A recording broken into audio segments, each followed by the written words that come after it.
Oh my God, how are we? Welcome. My God. Thank you for coming back on every single time I ask ever. What? You know what? There'd be no Wilder side without you. There wouldn't.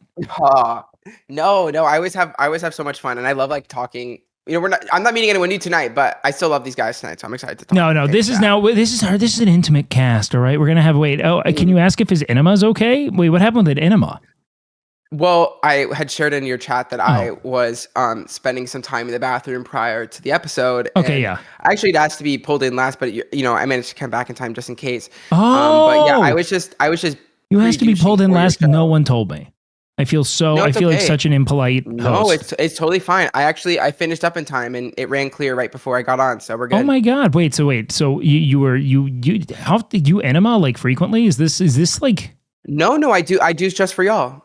You just for us, just so you're fresh. Yeah. That's so sweet. Yeah. That sounds so stressful. The freshest version that I could be for myself. And I think you never know who's watching. There's some people who are on my ass right now, and I wanted it to be clean for them. Well, and the thing is that there's an aura, right? Like you can tell, even if you can't see it, you can tell. Someone's got a stinky hole. You can tell when someone has a stinky hole. Well, what's a telltale sign? If you could maybe rattle one off right now. Well, why don't you just like pull the next guest and then I can just read it Let's from go there. ahead and see. I think that's a really good call. I'm going to go ahead and pull in our guest number 2 here. None other than Blau. Blau, are you there? Hello. We're looking for a beautiful This is Blau prime here. example, folks. Okay, so prime example. Now go ahead and maybe rattle what's it up, pussies? Baby, welcome in. Yeah, what's up, dude? How are you doing, baby? I'll turn this shit on. Okay. Yeah. So if you were to just guess now, based on first read, douched or not?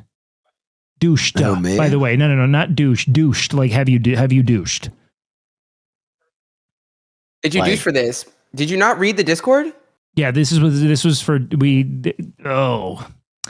people are gonna tell. I'm gonna be so honest. Like, if a girl's gonna like lick my booty, I need to like know. That's not a spontaneous thing. Well, I need to know ahead not. of time. Of course, that's why we asked you to pre-douche.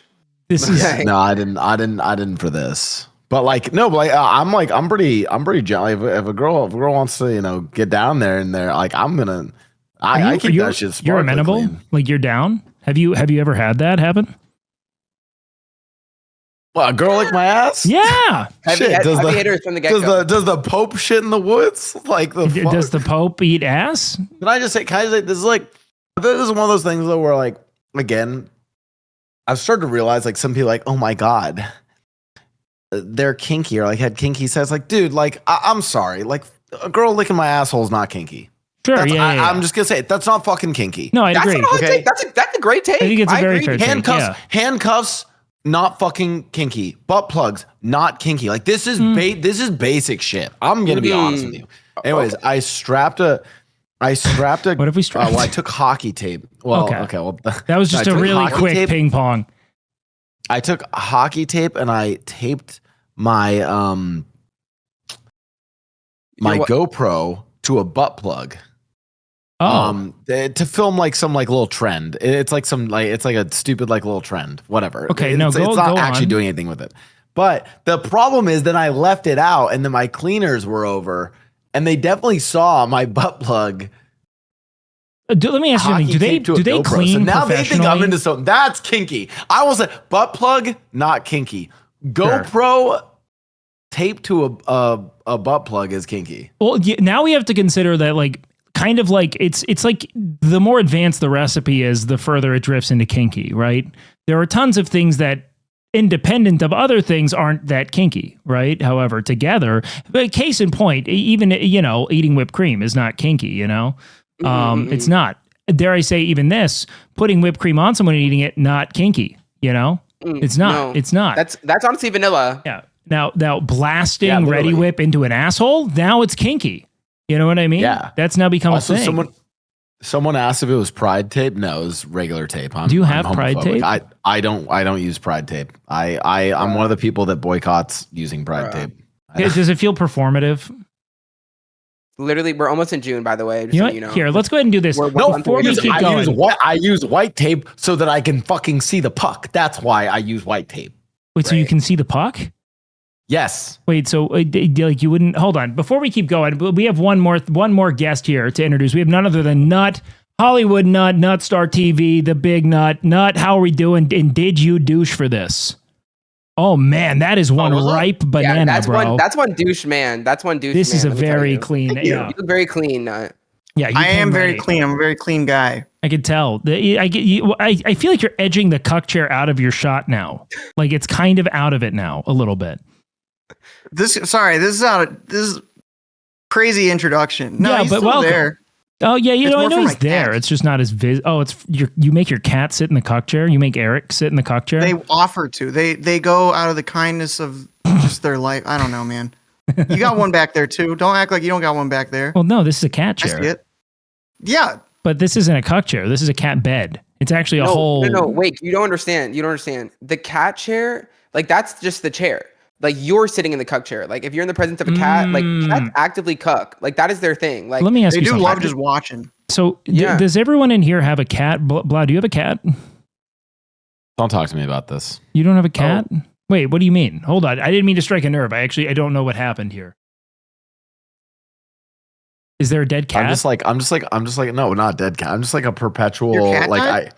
I either lose cats in the divorce or I'm a perpetual cat babysitter. I've lost a lot of animals in divorces. It's tough. Yeah. Well, I take care of a bunch of people's cats, but then like I never have my own cat. Oh, you're just kind of like you're like the cat hotel. You're the village bike of the cats. I've cucked someone before. You've cat cucked? No, like. Oh, you've cucked. Okay, we're amping up the dialogue. Okay, yeah, go. Do you want to talk about it? Crazy transition. Was it like an intentional cucking? I mean, like I'm. Yeah. No, okay. it was like couple, and they were like they wanted that. Yeah, that was what they. The only reason I bring it up, and just because it was a funny story, I just got surprised. I forgot the guy was. He wasn't in the room. He was in the room. Like first of all, it was like at their house, and he was in another room. Yeah, but in the heat of the moment, I just forgot that like I was even doing that. I was, so like I forgot that there was like another guy there. It's like all of a sudden I'm done, and then like a guy walks in. I was like, oh shit! Like I was like, oh wow, all right. Wait, so he was involved, but like to what extent then? Like was it so he? What? Wait, so what do you mean? So like no, that's got a mute on the stream together. I think. Wait, not what happened to Nut? No, his audio going through the stream. I muted the thing. So like, just go and hit the speaker button, and you won't have to hear him. Okay, wait. Yeah, I'm so sorry. No, you're good. I was trying to join the shared chat, but it won't let me. Oh, well, no, you should be in it now. I think, right? Oh wait, hold on. Maybe hold on. Let me start the shared chat. I don't think I have it going. No, I do. You all should be in it, I think. Said something went wrong. They don't want me to do it. I'm sorry. Wait, they but just you're don't in want this. Me to do it. You're in this. Like I see you here. Like I'm looking at you. Yeah, you're right there. Here, I'm gonna end shared chat, and then I'm gonna start it again.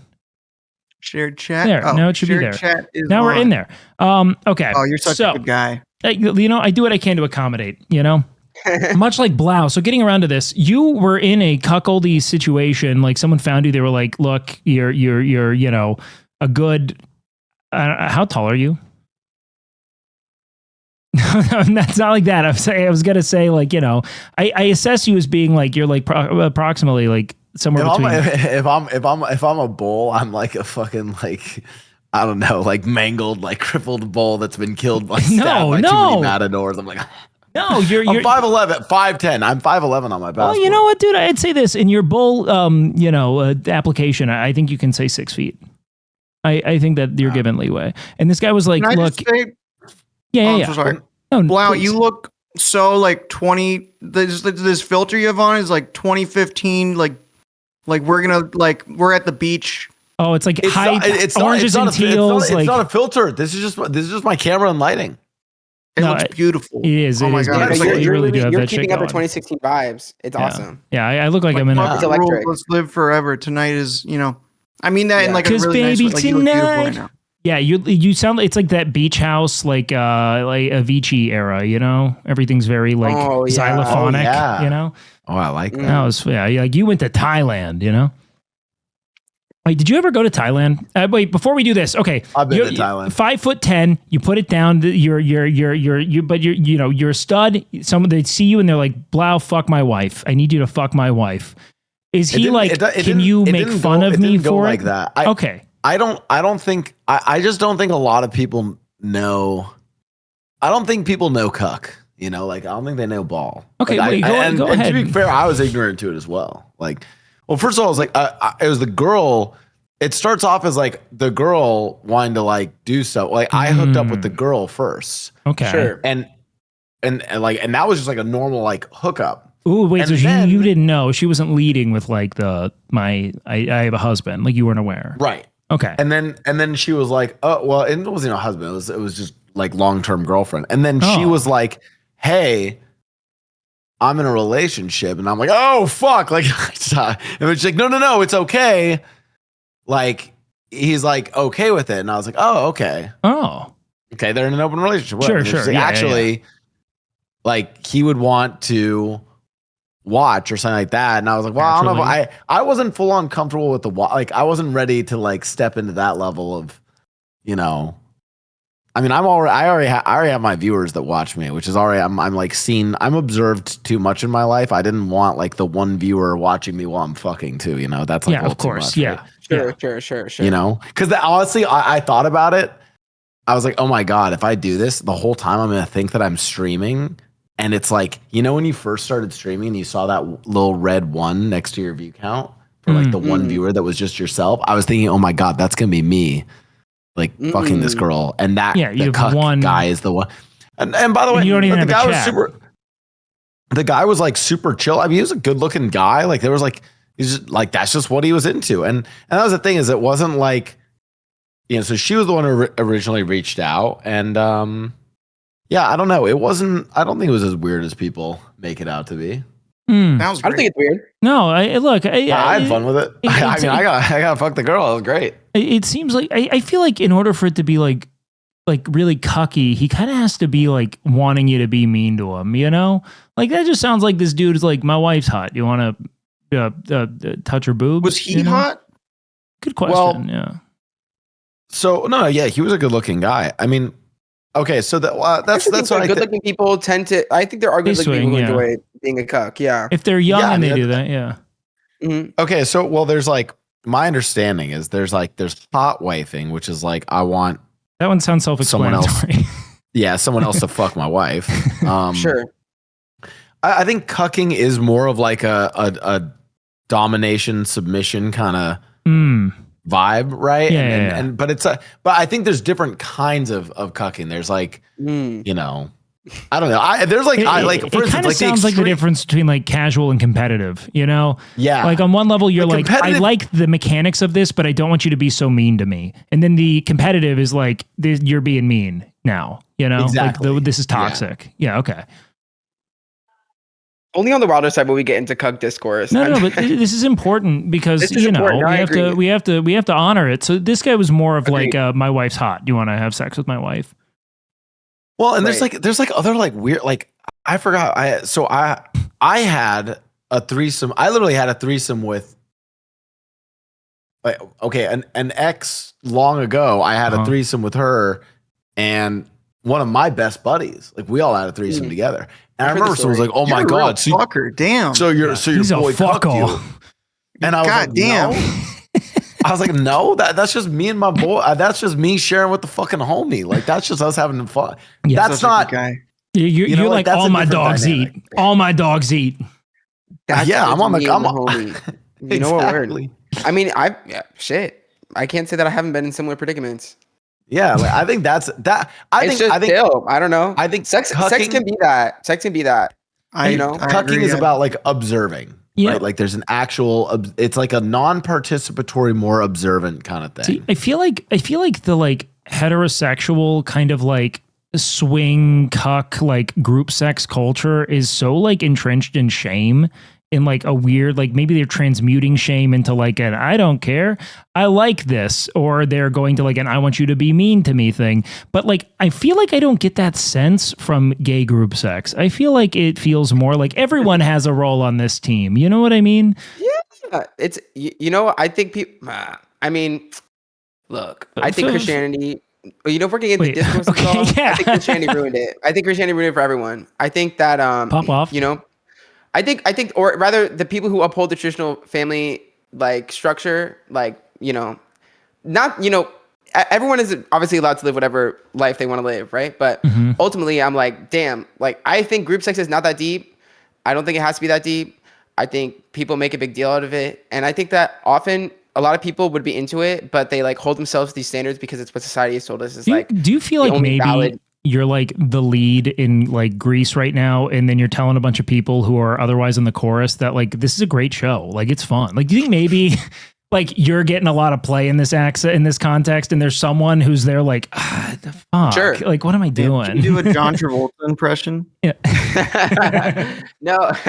It actually looks a lot like group sex, actually, by the way. That's fair. But you know what? I wouldn't limit group sex to the fucking lead greaser Danny Zuko's of the world, Yeah, I think that there's people in all. I mean, I live in Portland. Like, there's like polycules. Like, there's a lot of group sex. A lot of polycules. There's a lot of raves here where people, it's like of just like all backgrounds just descend upon a basement. To be fair, raves are group sex foreplay. Yeah, that's kind of. That's what I'm saying. It's literally like it's just public group sex. But like that's a lot of like the venues here and shit. And like people are just I think more sexually open in this city. So maybe my mindset is based on proximity to it, but I don't know. I mean, I think that I want to get back to God's country. You think we need to get back to the traditional family? Yeah, I've been in this fucking degenerate shit, dude. Get me back to God's country. You're like, this is the problem is all this group sex I was having. I was the problem.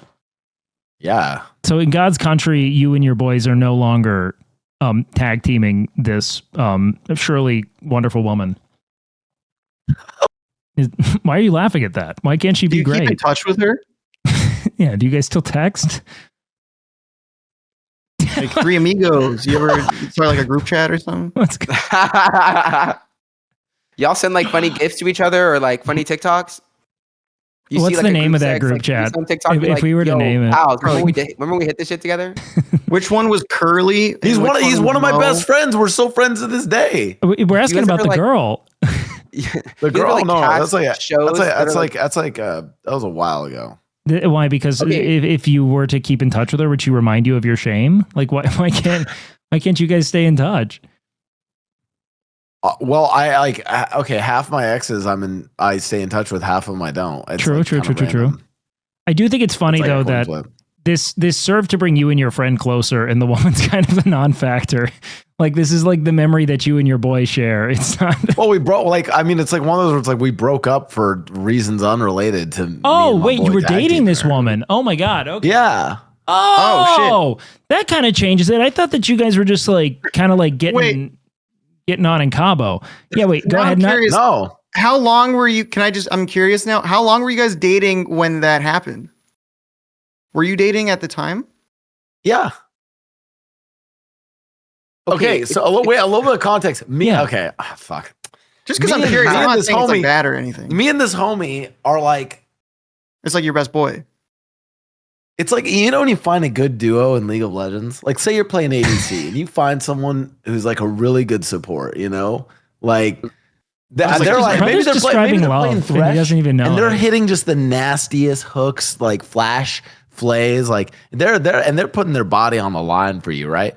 And you're like, yeah, man, I want to run fucking ball lane with you. Me and this homie had already had a threesome with a girl before. That was like, and that was like the first time that was like a random, like kind of like, just girl we hooked up with, whatever.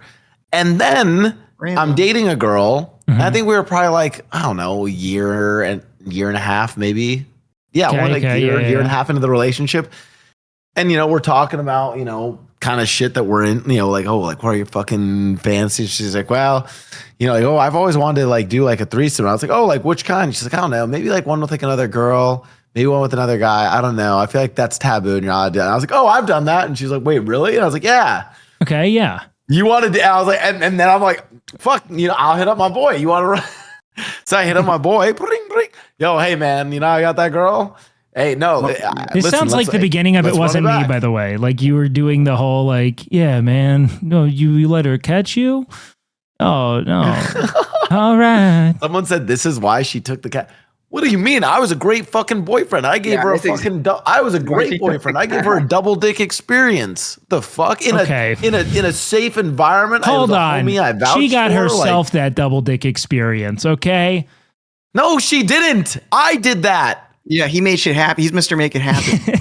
Yo, you want another dick? I get you another dick. All right. Hey, today. No one's getting a second dick unless they go through me. All right. Yeah, that was me. I'm old Donnie Double Dick. So, yeah. Anyways, so you and him are now closer for it. You guys have run multiple. We were close before that. We're homies. And how did this affect the relationship though? But me and him? Yeah. Oh yeah. No. You and the girl. Like, did it help the relationship? It was whatever. Oh yeah. Okay. So like no great.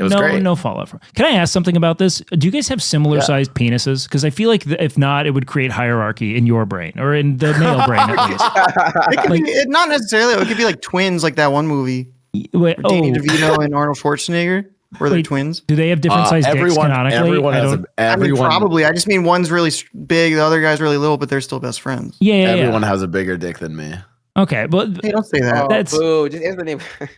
The bigger guy is the anchor. Okay, sure. Yeah, because I just think it would change roles up a little bit, you know? Like it would be like, like, I don't know. I just feel like that's like it's kind of like if you're running like a 2-man in like basketball, like you probably have a big man, you got the point guard, someone's calling shots, the other one's dunking, you know? He's the bigger of the two of us. No, okay, nice. Yeah. But you know what I don't know. Like, what is with like that's something I never understood. I never even thought that was like a I don't know. Maybe I just am not insecure about. No. I don't think you have to be. I think that men tend to be. Like my curiosity is more over like I'm all on team petite. I'm all for it. I'm curious more about how it augments the dynamic for some men. You know. Yeah, wait, who's team petite? Yeah, just like for the petite penises out there, they're petite. Oh, okay. Yeah. I'm riding for them. I will say I'm not self-conscious, but I would be if I was told that I was on team petite. I would be like, we don't have to. That doesn't have to be the team name. Well, hold on. What would we rather dub it? I just feel like 18. Okay. Yeah, but then would you not feel patronized a little bit? Like You're using different words, man. You're using. Would you not feel like belittled? If someone's like, "Come on, big man," No, you'd be like, "I know." I don't know. I know. Don't. I love the way your mind works, though. I'm just trying to solve because the thing that I think is interesting is that the male, like the hetero male brain, tends to be very like perplexed by size. They have kind of like a glutton's mentality. They're like, it's always better to be bigger. Like if they had it their way, we'd be impotent because the penises would be so large they couldn't be used. But I feel like maybe this is something I'm curious about, Christian. I wasn't thinking about that. Well, I'm gonna be so honest. Yeah, because you're probably thinking of having sex with a woman because that's what you should be thinking about because you're a normal, well-adjusted man. That'd be sick. That's the outcome. But the other thing you asked about the bond. Listen, there's nothing like the bond between you and your boy. Mm-hmm. Like when there's like that you can't become closer to your boy than like you're basically in the straightest way possible. You're connected by flesh. Yeah, it's like running a break with someone where you just know where they're going to be. Like you could pass it behind the back, and you'd know exactly where they were on the court. Yeah, and it's like the flesh of the woman connects us. Mm-hmm. Wait, in like the most misogynistic way possible, right? Okay, so she's more of like a tether between the two of you, now, and that you're kind of operating in like an alien groupthink way now. Yeah. Wait. You're a hockey guy, right? Is he also a hockey guy? He's a hockey guy. No. He's the hockey guy. But Blau wishes. You see the way that Blau blushed when you asked if he was a hockey guy? He was like, no. This is his kink, actually. Yeah, he's hoping that one day, like, I don't even know any hockey positions, but the people at the front, that they'll find you in the back one day. I don't know any hockey. No, positions, he's a. Oh my God! Is there like a lead hockey position, or is the goalie like the glue? Oh my God! Can I just say this? If one of my defensemen in beer leagues actually laid out for a shot and blocked a shot for me, like they do in the fucking playoffs. If you do that for me in a beer league, you can fuck my wife 100%. Okay. Wait, so what's the threesome equivalent of doing that? Like if you were, let's recontextualize this. It's you, your boy, you guys are connecting through sex with a woman. what would be the equivalent of him laying out and taking that save for you? That's just, I don't know. That's just like that's just being a home. Wait, I don't know. In the context of the threesome, I don't know. That was more. I don't think that has an analogy. That's more like the homie putting his body on the line for me. Therefore, I'll reward him with fucking my wife. Guess who's getting the nut now? All right, big guy. Christian, I have a question. Mm-hmm. In the context I'm so of perplexed by this. Okay, so I'm not now, perplexed, but it just makes me laugh. I'm just like, whenever I hear like, because basically, Blau, like I would go as far as to say, based on like your like, oh, you know, there's no connection, like flesh connection.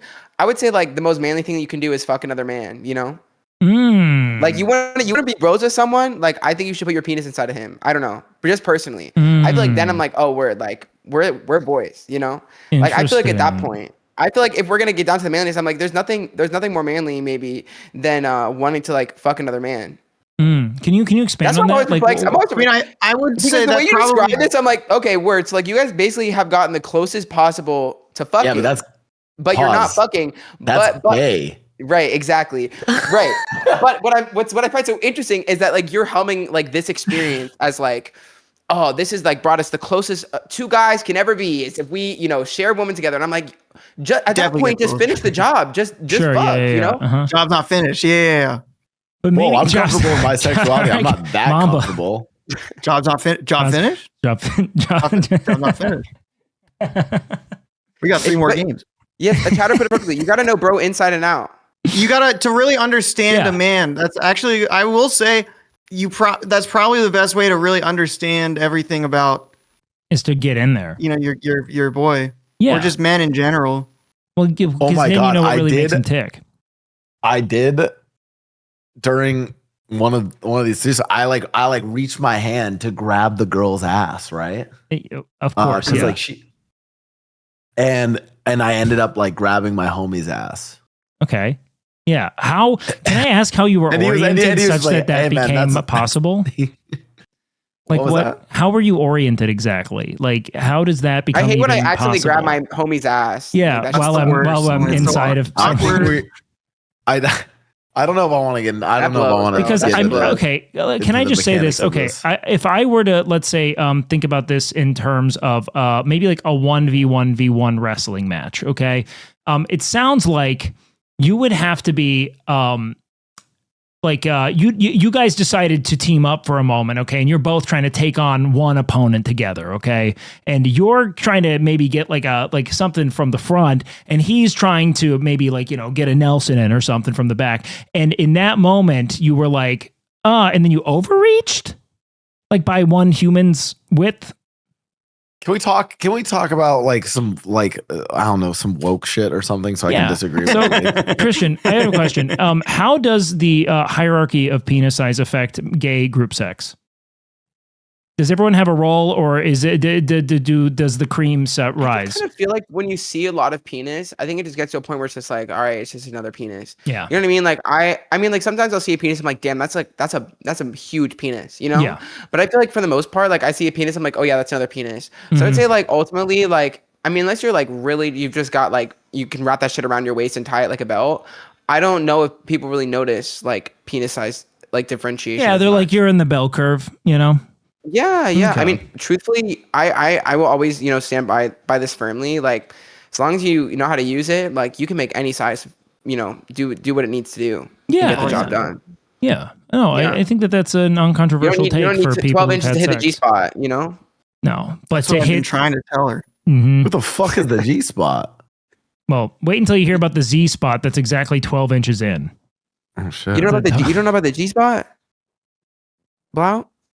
You're fibbing. That's a lie. It's the gay spot. That is a lie. If you hit it, you become gay. Too many gay Twitter terms to not know what the fuck the G spot is. Don't piss me off. Don't piss me off. Well, Blau probably challenges the validity of the G spot. You know, like can we be certain it's there? No, heard it's a lie. It's liberal bullshit. Mm-hmm. Fucking the liberal media. Yeah, the G spot is liberal bullshit. That's what I've heard allegedly. So this might be an interesting thing just for me to assess kind of how media is being consumed here. How many of you guys were tapped into the Met Gala and what they wore? Blau, did you explore this? No. Okay, that's honestly like That's your wokest take thus far. Yeah, that's I think that you have 3 men in a call who have all seen that. That's all. I did a whole I did like 3 hours on it. Yeah, you did it. I saw you serving in the full LeBron James fit. I wore my LaFit. Yeah. You have a LaFit? Caroline and I did it. We looked at it for 6 hours, I think, is what we ended up talking about it for 6 hours. We went through every single look. Yeah, now I got a question, because this is also, first of all, are we at a point now where we are like just generally fatigued of like celebrity worship? Like, I feel like the event itself is like, we're like, why the fuck are we looking at this? Do you know what I mean? Like, I don't. I feel like it's become snark. It's not even about like being like, wow, did you see that? I feel like everyone's like, fuck it, all of you, you know? Yeah, I mean, I just think most people just don't have fucking money right now, so no one really cares about like the tens of thousands of dollars that people are spending on an outfit only to look like low key mid, you know, like high key mid.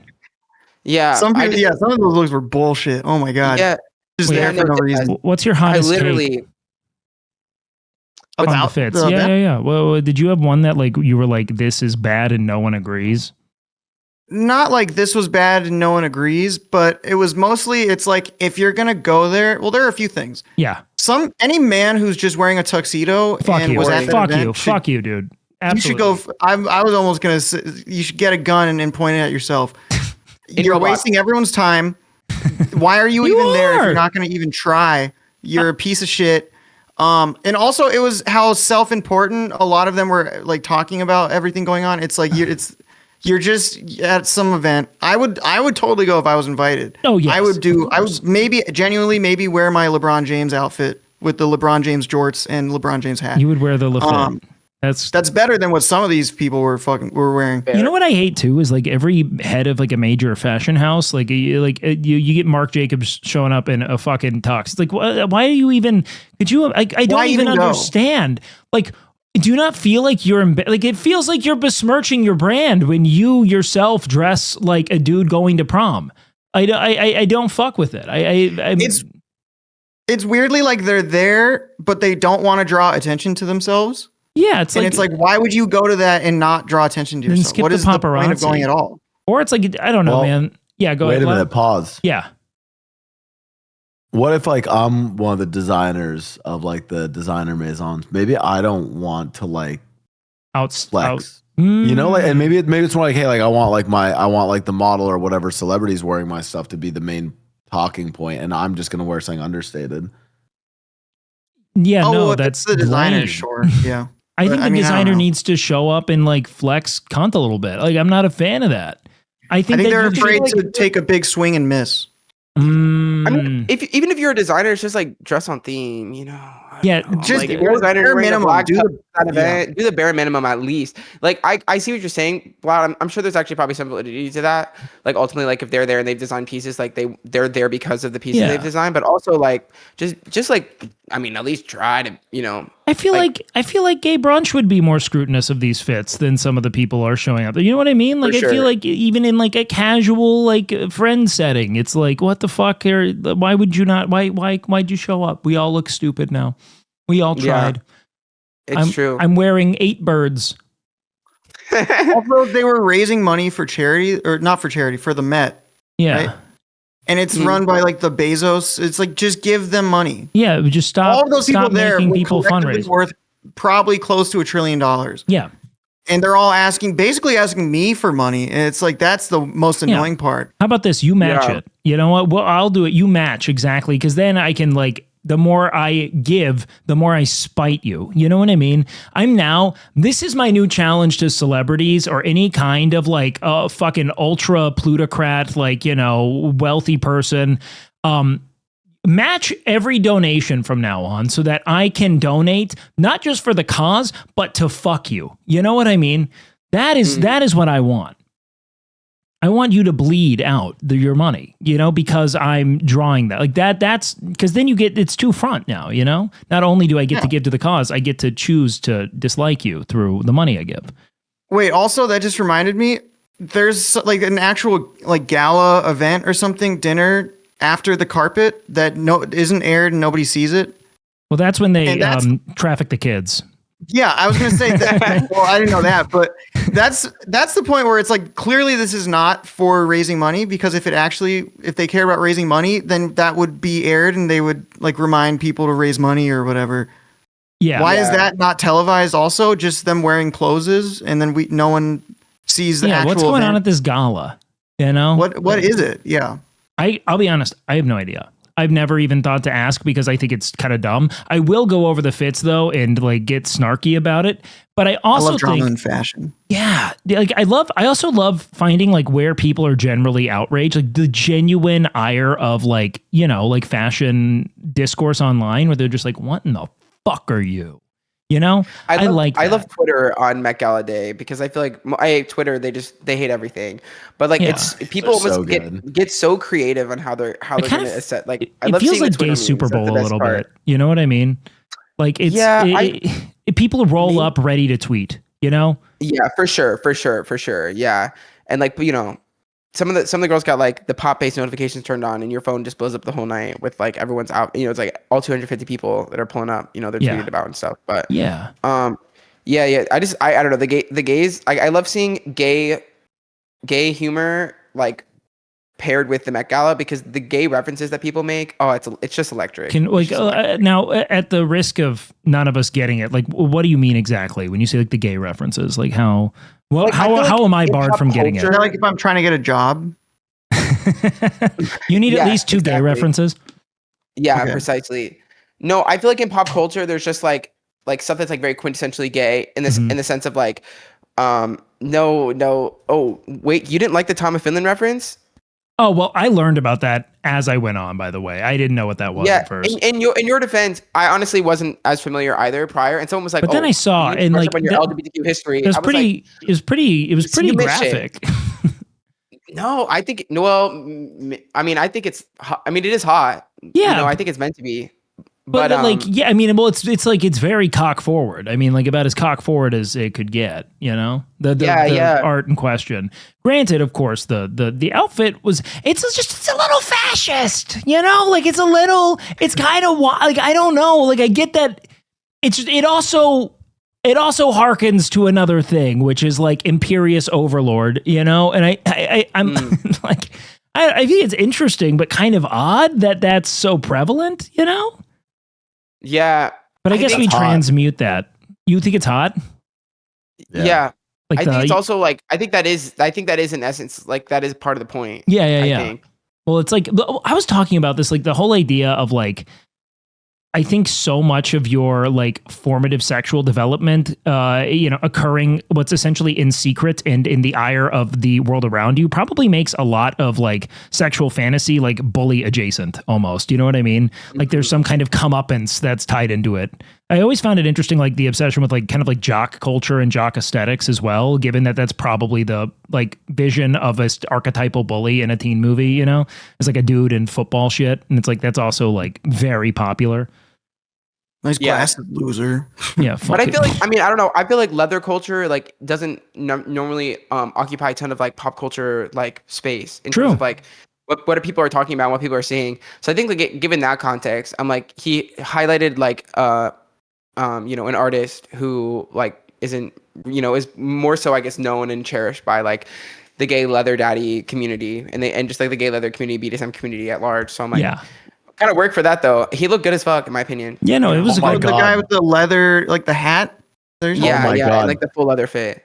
Gotcha. Dude, I lived just south of like the Castro. I lived like in the Mission, in San Francisco, and I was like right out of college. And like, I dabbled in gay sorcery before, but this was like, can you explain gay sorcery before we move on? just saying shit. Gay sorcery? He's like gay sorcery, and it's just he's just done poppers at a gay bar. Like here's the thing. Oh, I thought you meant like this is like Christian doesn't want me to expose the High Council, which Wake and not know nothing about. I know nothing of it. Yeah, we need to know. I know. Yeah. Yes, it was Folsom. Oh my God. And I literally walked out of my apartment and there was just a guy on a fucking leash, just full on like leather like suit, and then just on a leash. I was like, oh And I'm assuming there's a man walking him. Yeah. Okay. Well, yeah. It's because otherwise that's a loose dog, you know.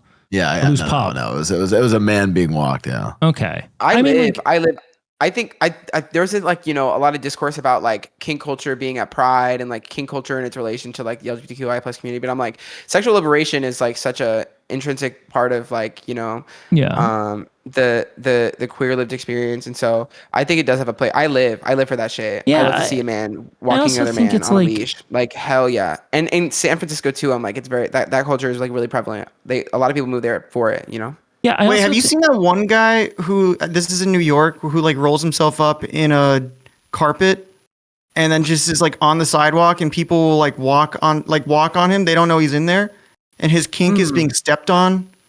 So he's just and getting sometimes people will see him and like walk around and be like, I don't want to give him the satisfaction of stepping on him. So bro's like a tube of toothpaste, essentially. Like people step on him and he comes, and that's it. He's just like, yeah. He likes when people like take a step on him when he's like rolled up in a carpet on the street in New York. Wow. I love thinking of how he got there. You know, like trying to like reverse engineer kink and be like, what happened? Like when did this become? Did you have to hide from someone in a carpet at some point? Like, you know, like how did we get there?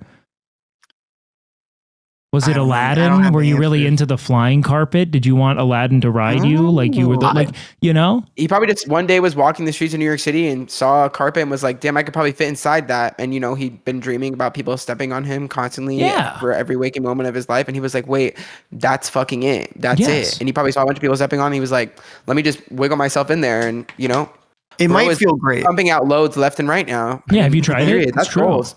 Probably 10 or 15 a day. That's damn. I mean, for a lot of people, it's just like it's an escape or a break from the normal routine. It's like this idea of like going outside of a comfort zone. And by the way, and I you know, Christian can maybe talk to like the guy experience on this. I don't know how guys are, right? I'm not gay. There you go. But my experience with women, even though girls aren't into me, hey, probably because I don't have enough money to pay my water bills. Please subscribe to my channel. Anyways, oh, that's why you look like you haven't showered?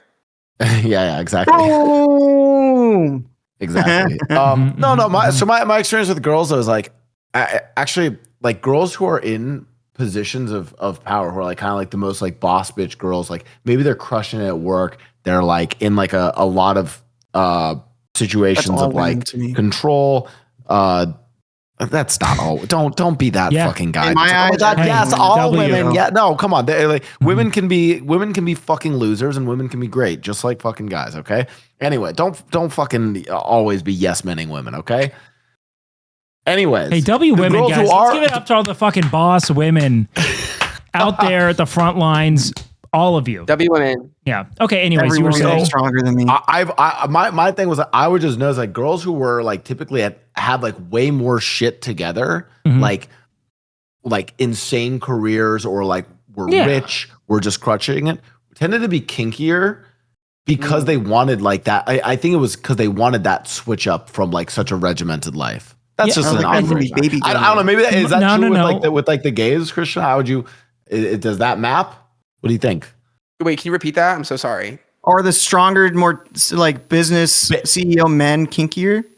Yeah, that's what I'm wondering. I think that often people, I mean, I can't speak for everyone, right? But like, I think sexual interest often somehow, you know, reflects like what you're doing in your day-to-day life. So like, I think maybe people who are in like more positions of power tend to like want to relinquish that power in the bedroom more because it's like, you know, plays at the antithesis of like their lived experience constantly. But like, I don't know. I've also like, you know, had very kinky experiences with people who are not or who are artists and not remotely in a position of power. No, I think it has more to do with the like direction. Like, it's like, I think that a lot of it is having like kind of an antithetical and subversive experience of power. Like, and this feels like a very like dudes on a podcast conversation. Be like, this is really what the women want. But I think generally, if you are constantly in a position of like authority and having to make decisions, the idea of being provided respite from that authority is nice. You know, it's like exploring a side of yourself that gets little airtime in your day to day. Oh my God, that explains why I didn't, the full circle. That's why I didn't want the cuck to watch me. I am on stream all the time. I'm being observed all the time. Therefore, when I had sex with his girlfriend, I didn't want to be watched. Yes. Yeah. You're like, why are you spamming KEKW? I'm not. Stop it. I don't like this.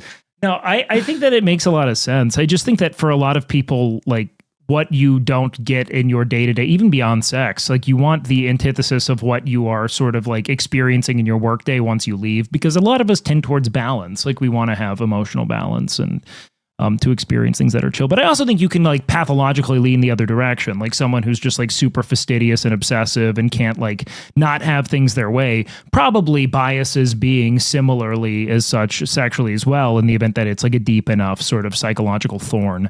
I don't know. It's all like fucking, it's all a mess. The real thing is you just got to try a lot of stuff and see if you like it, right? I mean, that's ultimately it. I think more people are probably a little more kinky than they might, have ever explored, because I think, obviously society doesn't necessarily encourage kink culture by any means, but like I think a lot more people are kinkier than they realize. I also think that there's maybe a bias in terms of individuals who have had more complicated relationships with sex or sexuality. Like, I think that you're probably more likely to encounter kink-aware people in gay spaces because of just how complicated a relationship you have with sexuality. Like, I know so many dudes who are actually just like, I almost kind of challenge that perspective, because I know just so many remarkably normal men who want remarkably normal sex and are like really over the moon about it. And I think that's just like neurotypicality mixed with like relatively stable upbringings and like, finding porn and being like, I like when the boobs are out and that's where it stays forever. Like that's a lot of just like standard baseline. Like some dudes are just like, they're like boobs, like it's cool. And I think that kind of like, when that is leading to satisfaction, you probably don't ever really challenge it, if it's stimulating enough. Like I'm like a fucked up like dopamine like pit, like nothing stimulates me, right? So like I've never really been like normal things aren't that fun generally. But I think for a lot of people, you're saying you're a kinky guy. No, I don't like sex. It's weird. I avoid it. Yeah, but anyways, I'm not. I don't do that. I've never done it. What are we talking about actually? Jesus Christ and God. Oh my God, are girls not? Is it because girls aren't into you?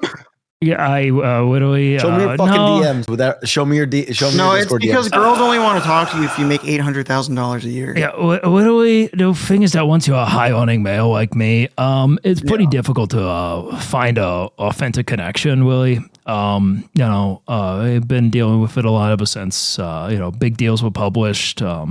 People know about me. Finances. I blame my debauchery on the fucking gays. It's their fault. Can you? All right, yeah, let's go. I think they need more problems. So once, and he's like, "Why the fuck am I low key sexually? Like, why am I grabbing my friend's ass?" It must have been the that's not. You're denying my. Why were you grabbing at the ass? What was happening there? Actually, I don't know. I'm not going to get into the fucking mechanics of it. Okay, no, Christian. The reason why the mechanics make no sense. How do you? What was it in terms of like size? Was it roughly to the side of you? Then you clearly and the girls in front of you. Oh my God! If he's on the other side of the girl and you guys are doing like a somewhat like London Bridge, like Eiffel Tower adjacent situation, like you took her to how are you grabbing? She's right in front of you. She's always be in front of you. So how are you grabbing your friend's ass? Emily to Paris. If you know ball, you would understand the situation. Do I know group sex ball? 1,000%. I don't know if you know. I think that whatever ball you think you know, Christian has played a lot more of. Christian has not played this ball.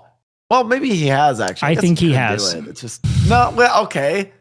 I've got to default to Christian's authority on this. I'm not saying group sex. There's 2 fucking holes down there for them, bro.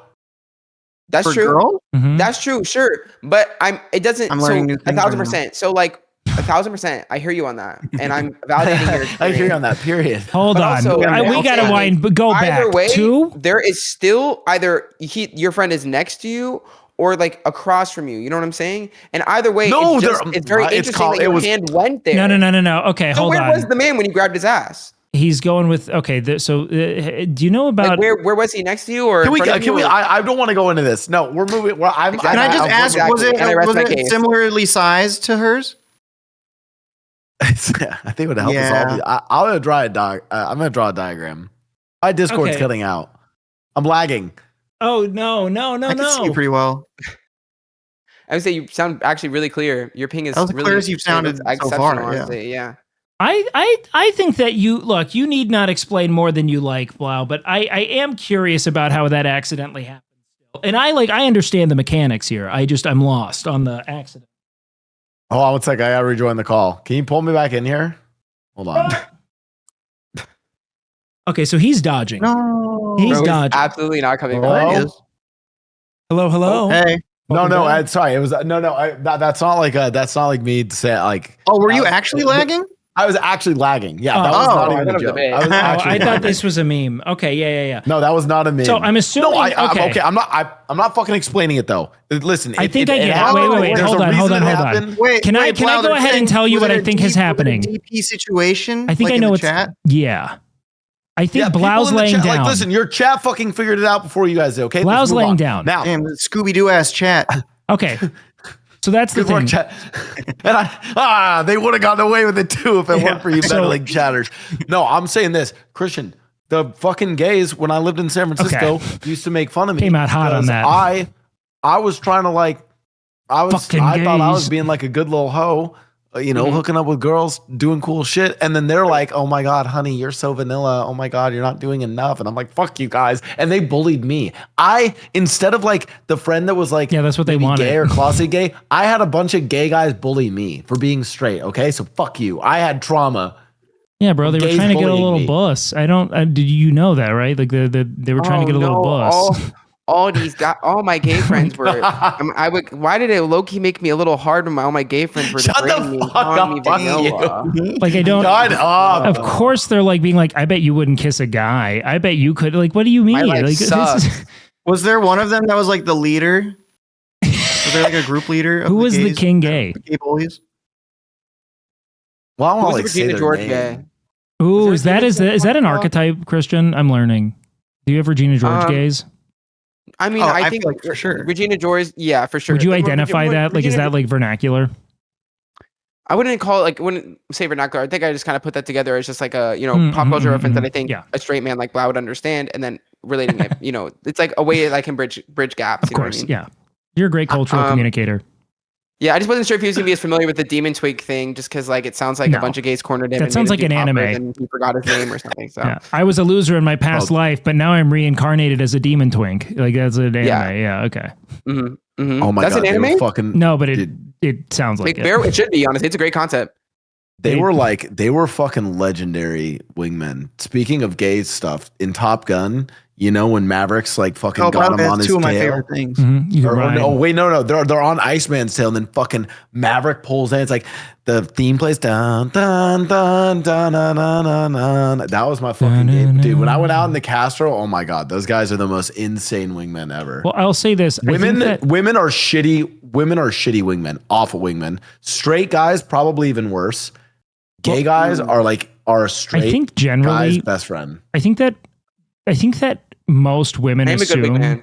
that gay men wouldn't hang out with shitty straight dudes. You know what I mean? I think that that's probably the assumption, and so you're likely like a little better vetted. Whereas plenty of women will hang out with terrible dudes. It happens. Gays only Wait, hang no. out with high value males. High value No, straight am I males. reading? like us. Am I reading that you didn't know what an enema was? Who? Okay. Someone you said earlier in the chat that you had an enema. I dropped my enema in the toilet. You dropped your enema in the douched for toilet. this. Was And it like, I was like, is was that- it like a sativa or an indigo? No, it was an enema, not a sativa. So stupid. That was such. But then I think That's it's a just low-hanging poop, fruit. right? Just- And then you said you dropped it in the toilet. And I was like, isn't that where it was supposed to be? I'm learning no, new things. no, I no, thought. Oh, I no. thought it was poppers. I thought an enema was poppers. So I think you're a great person, by the way. Wait, all of Damn, well, no, just say you're homophobic, dude. Just No, I'm not. I'm just not smart. I do think no. Bro Bro, every gay thing possible. He was like, okay, but like I want to make it clear, like I do Well, fuck with gay people. I hold just don't on. know anything about. I would like to my say best more than night out anything. in Los Angeles so far by far was at my friend Timmy, who's gay. It was his birthday party. It was me, my best boy Garrett, who's my roommate, and then 25 gay men just went to some bar. and it was awesome. Yeah, y'all went out in WeHo?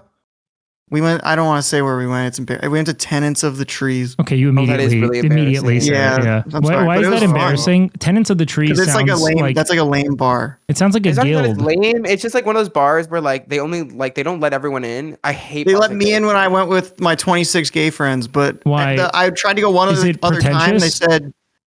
They said, we don't like your shirt, so you can come in, but it's $100. Dude, And I was that's like, oh no. can we talk about this? Like genuinely. Yeah.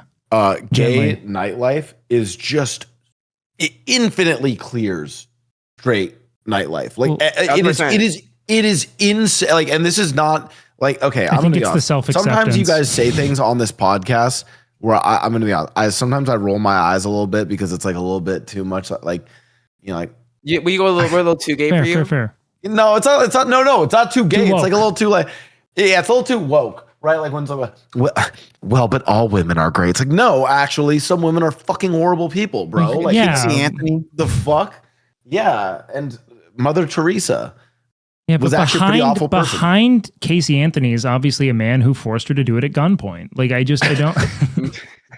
But so not trying to just be like, oh my god, yes, gay nightlife. No, gay nightlife is just objectively It is. clears. It's so, oh my god, it's night and day difference. Yeah, but like yeah, it does clear. I think it's the self-acceptance. I think it's that there's a layer of like you have to kind of grapple with some formative identity of yourself before you could ever go enjoy gay nightlife. Whereas like none of the men in heterosexual contexts are overcoming their fear of that regard. I don't know. I guess it's a little more complex than that because there's no self-acceptance intrinsic to being gay, right? There's just another element of perhaps like then again, maybe it's more performance. I don't know. Because I do think that there are expectations of performance there, right? I would say, okay, I don't know if every gay person has themselves figured all the way out. Because I will say, especially like gays that I've met, like, first of all, I think it's bold of most people to say that they've like figured themselves out entirely. You know, I think it's like an ever changing, ever growing process. You know, but I would say like I feel like there are a lot of gays who put up a mask when they go out. But like I think the difference between like a straight venue versus like a gay venue is like often like gay people just in their normal day-to-day life. It's very similar, honestly, to the kink discourse we were having earlier. But I think often like a lot of gay people like in their day-to-day life have to put on a facade to protect themselves. You know what I mean? And in terms of just like, or when they're navigating a space, it's not exactly always going to be comfortable. But I think like a gay bar is always going to feel like, oh, okay, this is a space I can really let loose and have fun because everyone here is also gay. And like, there's going to be none of that like casting judgment based solely on, you know, an uncontrollable attribute of ourselves. So I think that's the reason that gay nightlife is really lit because like everyone is like, all right, I can let loose here. You know, I think I can point out exactly the difference they carry in their day-to-day life. Yeah. Well, Whereas like I feel like a straight bar is like, you know, I feel like unfortunately a lot of straight men make it's patriarchy, normal dog. day life still like a dating thing or still like a, you know, whatever. Because like I just feel like men are constantly just like trying to, you know, like more than anything, can't leave a girl alone at the gym type shit, you know. I think you're describing what is that like to at the core of a lot of at least like performed gay identity in public spaces. There's an element of both like embracing and like showcasing what we would otherwise identify as being feminine, right? Whereas I think a lot of heteronormative culture is built around the denial and a sequestering of femininity into one of two camps, right? Like you are either a woman or you are a man, and a man is not meant to do anything that could be categorized as feminine. I think it's why the biggest fear a lot of men have about homosexuality is rather the ways in which their masculinity feels compromised by it, right? Like I have to perform a feminine identity in order to be it. And so I think that if dancing, if like having fun with people, if embracing individuals is all something that could be identified as being vulnerable and perhaps feminine, it's going to be something that men are kind of postured against. However, men will engage in it if they think that it's going to get them laid, which is another point of the absence of authenticity. Whereas, I don't know. I mean, like, how much is there like gay pickup culture? Do people roll up solely with the intent of like wooing? Yeah, what's or is like it a like gay pickup line? A gay pickup line. I think gay people stare at each other. I think you give a man eyes and like one thing leads to another and you're on your way home with someone, you know? I don't know if there's like a pickup line as much as it's like an unspoken, like you look at someone and are they looking back at you and are they holding that eye contact and are they like making a face at you. You know what I mean? Gay people really like they really hate you with the eyes, the homosexual eyes. That's why too. Like you notice, like if two gay people are like walking towards each other on the street, okay, they're coming from different parts, different parts. You know, someone's coming this way, someone's coming this way. Okay, often gays, what they'll do is like they won't look at each other, they won't make eye contact because the eye contact, if you make eye contact with someone, is being like, oh, okay, word, like, you know, I'd hit. You know, like eye contact is such like a crucial way that gays communicate with each other. Like Jeep drivers. I mean, I think that Like there's kind of like Jeep drivers. I think driving a Jeep is pretty gay too, you know, but I think maybe the idea of like there being perhaps a more flattened concept of like physical threat might be another thing too. Like, whereas I think that women are pretty guarded in the context of being around a lot of men they don't know. I don't know how that changes amongst like gay men in particular, but I do think that like the physical power disparity in a lot of ways between men and women creates like a weirder situation in that regard of feeling like they have to be kind of like aware and on edge. So not only do women probably feel a little less free to let loose, but the men are also afraid of looking gay. So they can't let loose. I don't know. It just seems like there's like layers of shit there. There's a lot of yeah. I would say there's always a multitude of variables contributing to the outcome. You know, so I feel like there's a lot of really slave boots factors that contribute to gay nightlife being slave boots, and unfortunately a lot of like L factors that normally kind of fall back into a man's lap that make straight nightlife kind of ass. Yeah, I also another reason why it's great. The fucking tunes, dude. Oh my god. Yes. Much better at a gay bar, for sure. Bangers. Yeah, for sure. Yeah. But that's because they don't have to capitulate to whatever music men will like bounce to. You know what I mean? Like I think that being able to put on like Tina Turner and like old like disco hits and shit is something that makes like gay culture more vibrant musically. Like I think that you're kind of like, what are men gonna be like comfortable dancing to a little bit, or like tapping their foot, or I don't know. I just think that there's a lot of like weird prison kind of being observed there, or it's like really aggressively sexual. Like the music is built solely to invoke, like, because men only know how to like grind and like do the Macarena, you know. So that's it's either so funny. It's either like That's really so true. heavy, like we're fucking on the dance floor grind music, or like I could do the nothing. stanky leg also. Oh yeah, Let's see it. yeah. Wait, Right can now? you hit that? Yeah, Yeah. You get the room. And hit the Macarena too. Bitch, I'm wild. Yeah. Okay. That's kind of okay. Wait, that's kind of one of them. Yeah. Oh. Wait. Oh. Okay. Wait. Not- Okay. Whoa. All right. Holy shit. Yo, who let him out? I don't know what I was expecting, but it was not that. My fault. I had a really still different working on it. idea. It does smell in here though now. Like it notably smells. Yeah, like that leg. Oh, it's that thing stankin'. It's stinky. Sorry. I have a question for Christian. Yeah. What do you think is and again, there's no like set way of doing this. You know, we're just looking for general guidelines. What do you think is like the guidelines and vibes that you should have if you are a straight guy that goes out into the gay clubs? Like what are like, because you know, in a way, like the land that you're standing on. Yeah, like you have to acknowledge that you're on stolen land, right? Like Yeah, for sure. Yeah. I mean, I don't know. This is actually like, this is a pretty heated, not heated discourse, but there's people in like definitely two camps on this. Like there's people who think that gay bars should be exclusively for gay people. There are some gays who are radical about it and like it should just be like gay men, which I like vehemently disagree with. Ultimately, me personally, like I think as long as you uphold the reality that there are going to be men who are attracted to men at this venue, and like if you're going, especially as like a more attractive straight man, like you are going to get attention. I just think navigating that attention with like respecting. Well, I mean, I don't think that people should be touching anyone. I mean, that is to say, like, I'll go to a gay bar and like people will grab my ass for sure. But you will if you're attractive, in all likelihood. It's not like it's happened. It happens. It depends. It depends on the club and like where you are too. I think a lot of different. I was at some places in the Castro where like, you know, I was getting like I got like groped. But again, it's like one of those where I'm like, I'm not fucking making a fuss about that. Like, yeah, you know? yeah. I think ultimately though, as long as you're just like honoring and respecting the space that you're in, I think like there are some spaces though, or queer spaces where I'm like straight men should stay away from. Like I think straight men, I don't think anybody but like lesbians should be going to a lesbian bar. You know what I mean? This is my personal thing.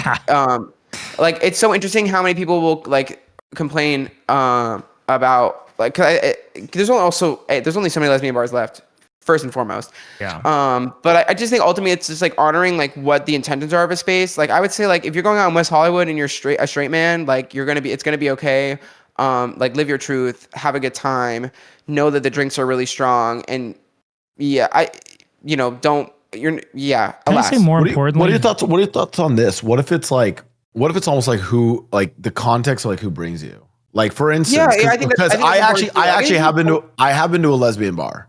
I went to a lesbian bar I've been to a lesbian bar in Chicago and also in SF. But both times I was with lesbian friends who brought me, and I was I was outnumbered, right? It was in Chicago it was 2 of my lesbian friends, and then in SF it was 3 of them. So it was like it was 2 to 1 and 3 to 1. But I was with that, I had like a chaperone at all times, right? Like Yeah, I think granted, obviously there's nuance to it all, right? Like if also they probably just thought I was gay, let's be honest.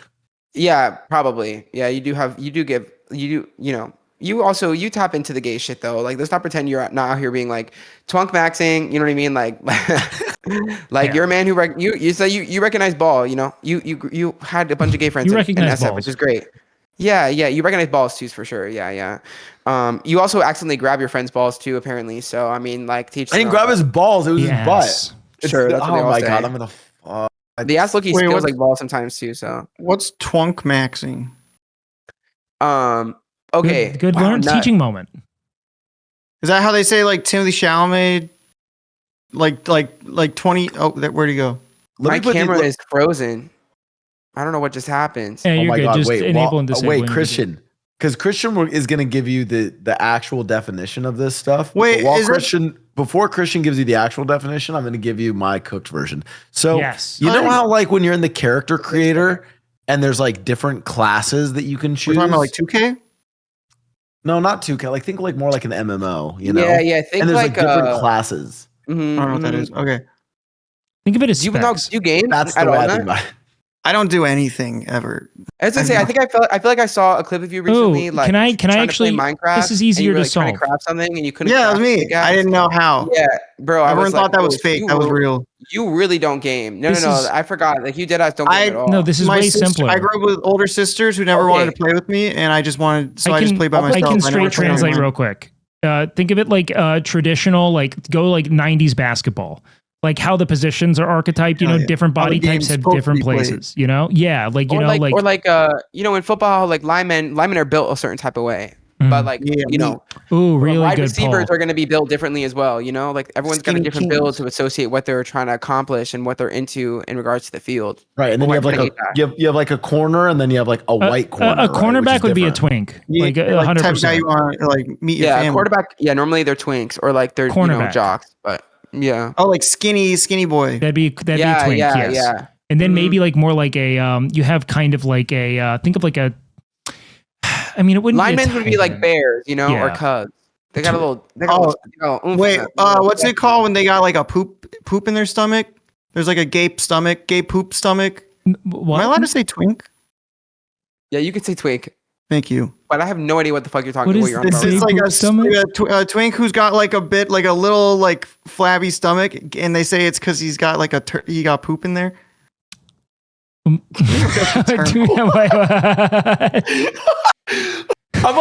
Christian. I'm waiting for you to laugh. I'm like, I do not know what territory we're in right now.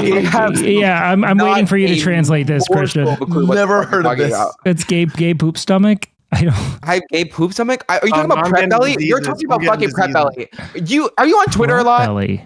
Of course I am all the time. Oh wait, brother, that's the most Twitter fucking bullshit I've ever heard. If you're talking about prep belly, I'm actually I'm losing my mind. I don't think I am. I think they were talking about it was another talking about prep belly. There's 1,000% you're talking about prep belly. Can we build that out? You read it as poop because you're straight and didn't know what prep was maybe. No. PrEP is that the HIV medicine? It's not that. Oh, you ate that. Oh, motherfucker, you said, oh, you think I know what PrEP is? Let me define it for you right now. Yeah, PrEP. Well, no, can I say also, there's a sign somewhere in downtown LA that says just like the world's #1 HIV provider. Mister? And I was reading, I was like, I feel like that's not good, right? It was for medicine though, but I was like, you guys should specify the medicine. What you're providing. Make it clear. Yeah. That's funny. That's crazy. That's crazy. What's the name of the company? Circling back though, poop in the stomach. What are we talking about here? Wait, what is prep belly?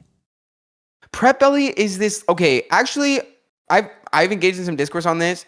I think prep belly is some bullshit. Okay. Basically, there's this like thing in the gay community. Okay, we have to take prep, right? Like if you're not trying to get. What the fuck is that? Sorry, it says when twinks got this little pouch, it means they got a turd in the chamber. Let me see.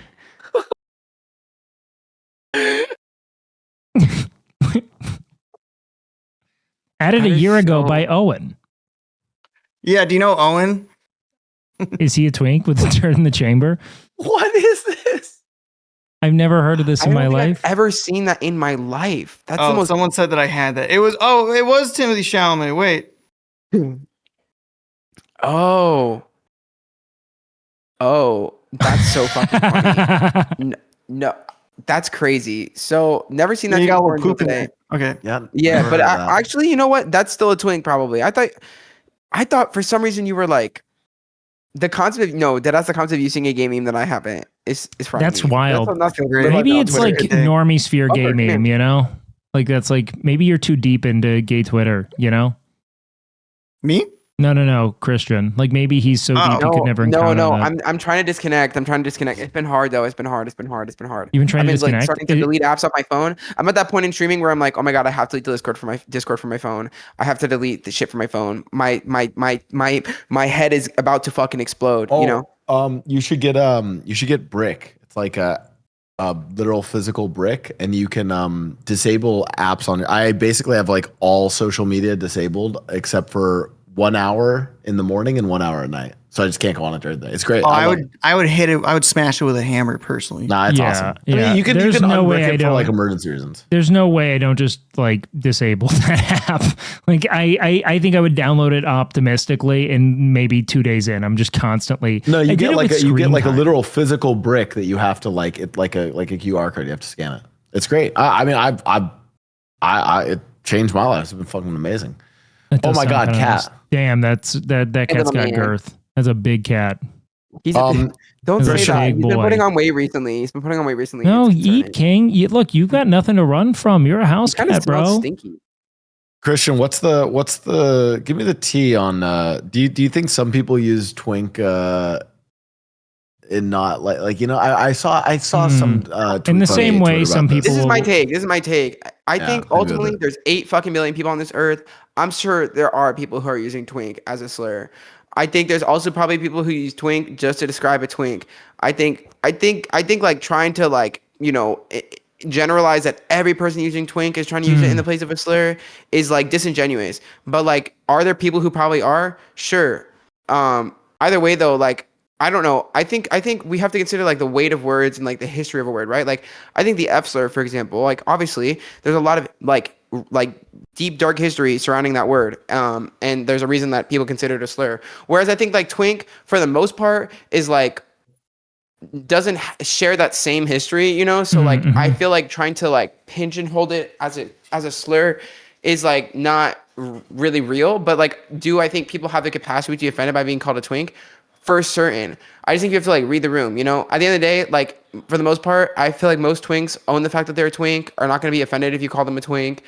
I think the only people who like maybe use twink as an offense are people who are like into bodybuilding or shit and like want to be perceived as being bigger. But like even then, I'm like, so then it's just being misarchetyped in their eyes. Where they're like, by the way, I do kind of disagree because like I don't think F slur doesn't have that big of a history, right? Like they've only been playing together for what, a year and a half?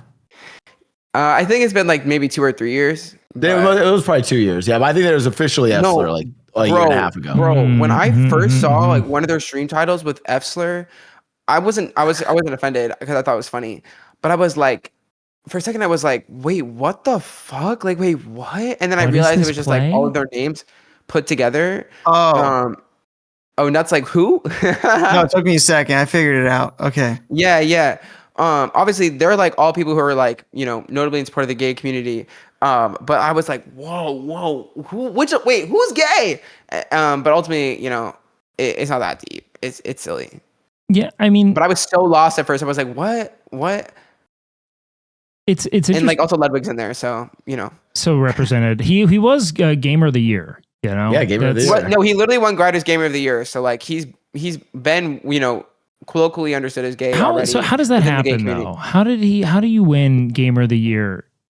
I think a twink at Grindr was like, I have the funniest fucking idea for a nomination. I could do the funniest And then I thing. think ultimately Ludwig is a very like well-known creator and has a pretty big following. So I just think ultimately, there, and also there's enough gay people in his community, I think, to where they're already scrolling on Grindr as it is. They're gonna vote and they're gonna vote for Lud, And can I say also, just knowing him from college, first thing I ever thought about him was he's got a fat ass. I think that was like a thing, and yeah, he's got I have a picture from college that I took of him performing where his ass was like huge, and then I showed it to the because we were on the same improv team, and I showed it to our team later, and they were all like, "Oh yeah, we all," because I had just joined. They were like, "Yeah, no, that's his thing. Is he has the fat ass? That was like his thing." That's his thing. Wow. What did he mean? His thing isn't being funny, or that they would always like say something that's why about he's him. on the They'd be team. like, "Your fat ass better come," something like that. I don't know. I wasn't that. We weren't that close. Yeah. Wait. So is this like so you? I always thought that was a meme. You and Ludwig actually went to school together. Yeah, I was a freshman and he was a senior. We were in the same comedy troupe. Wow.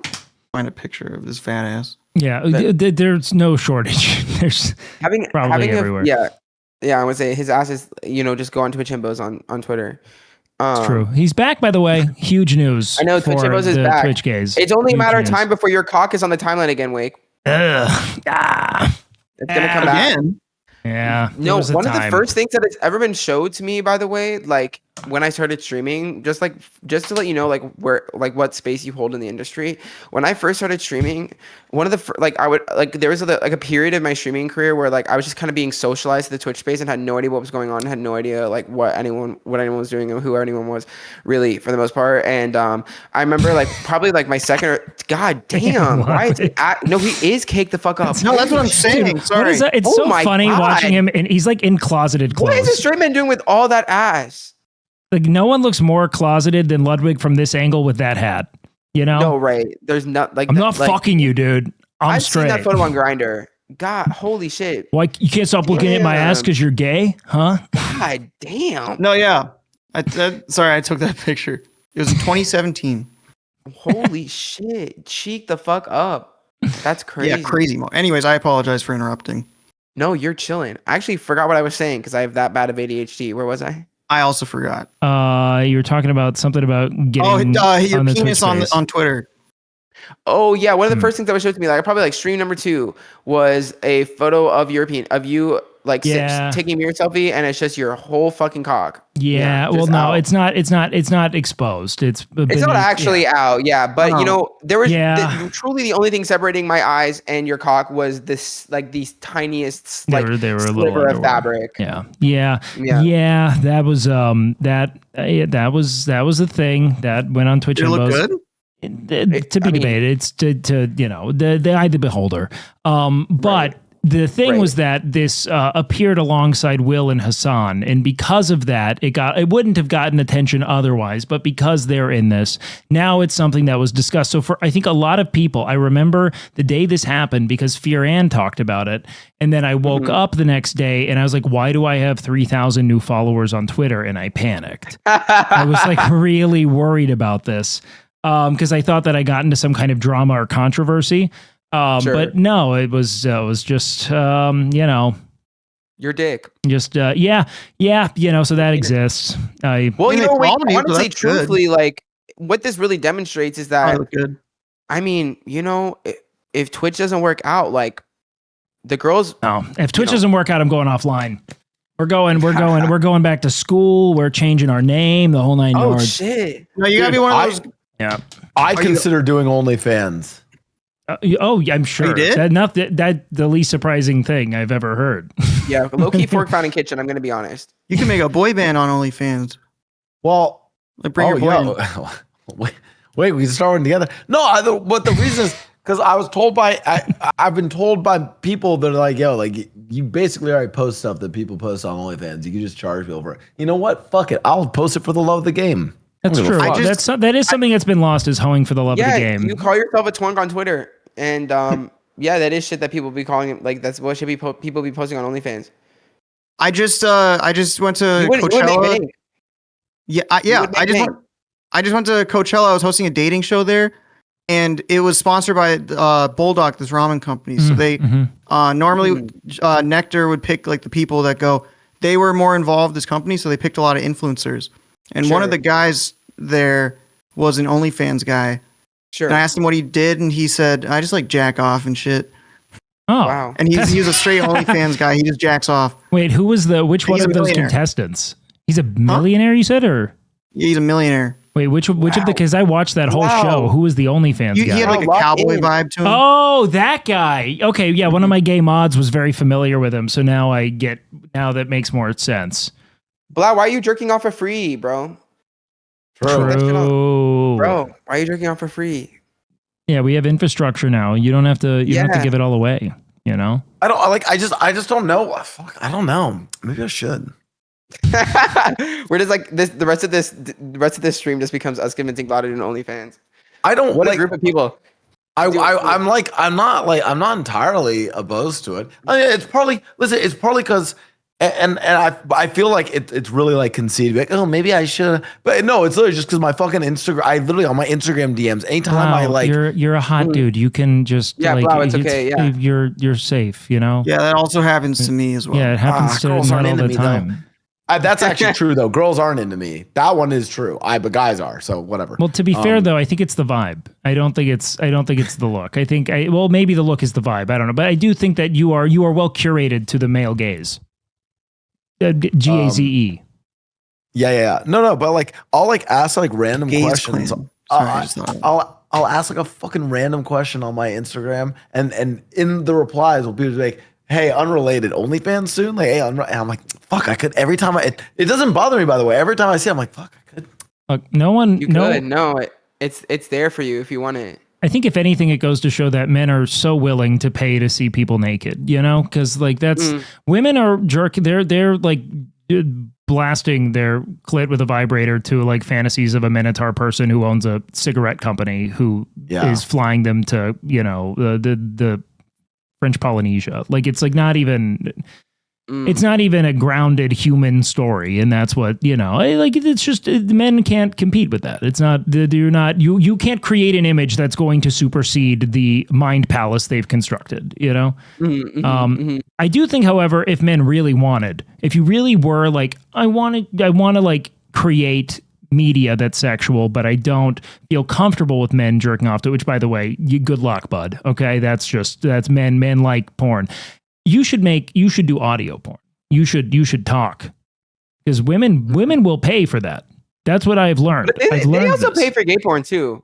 Yeah, well, I think gay porn's interesting because like anything that kind of like eliminates the self from male sexuality seems to be like desirable. Does that make sense?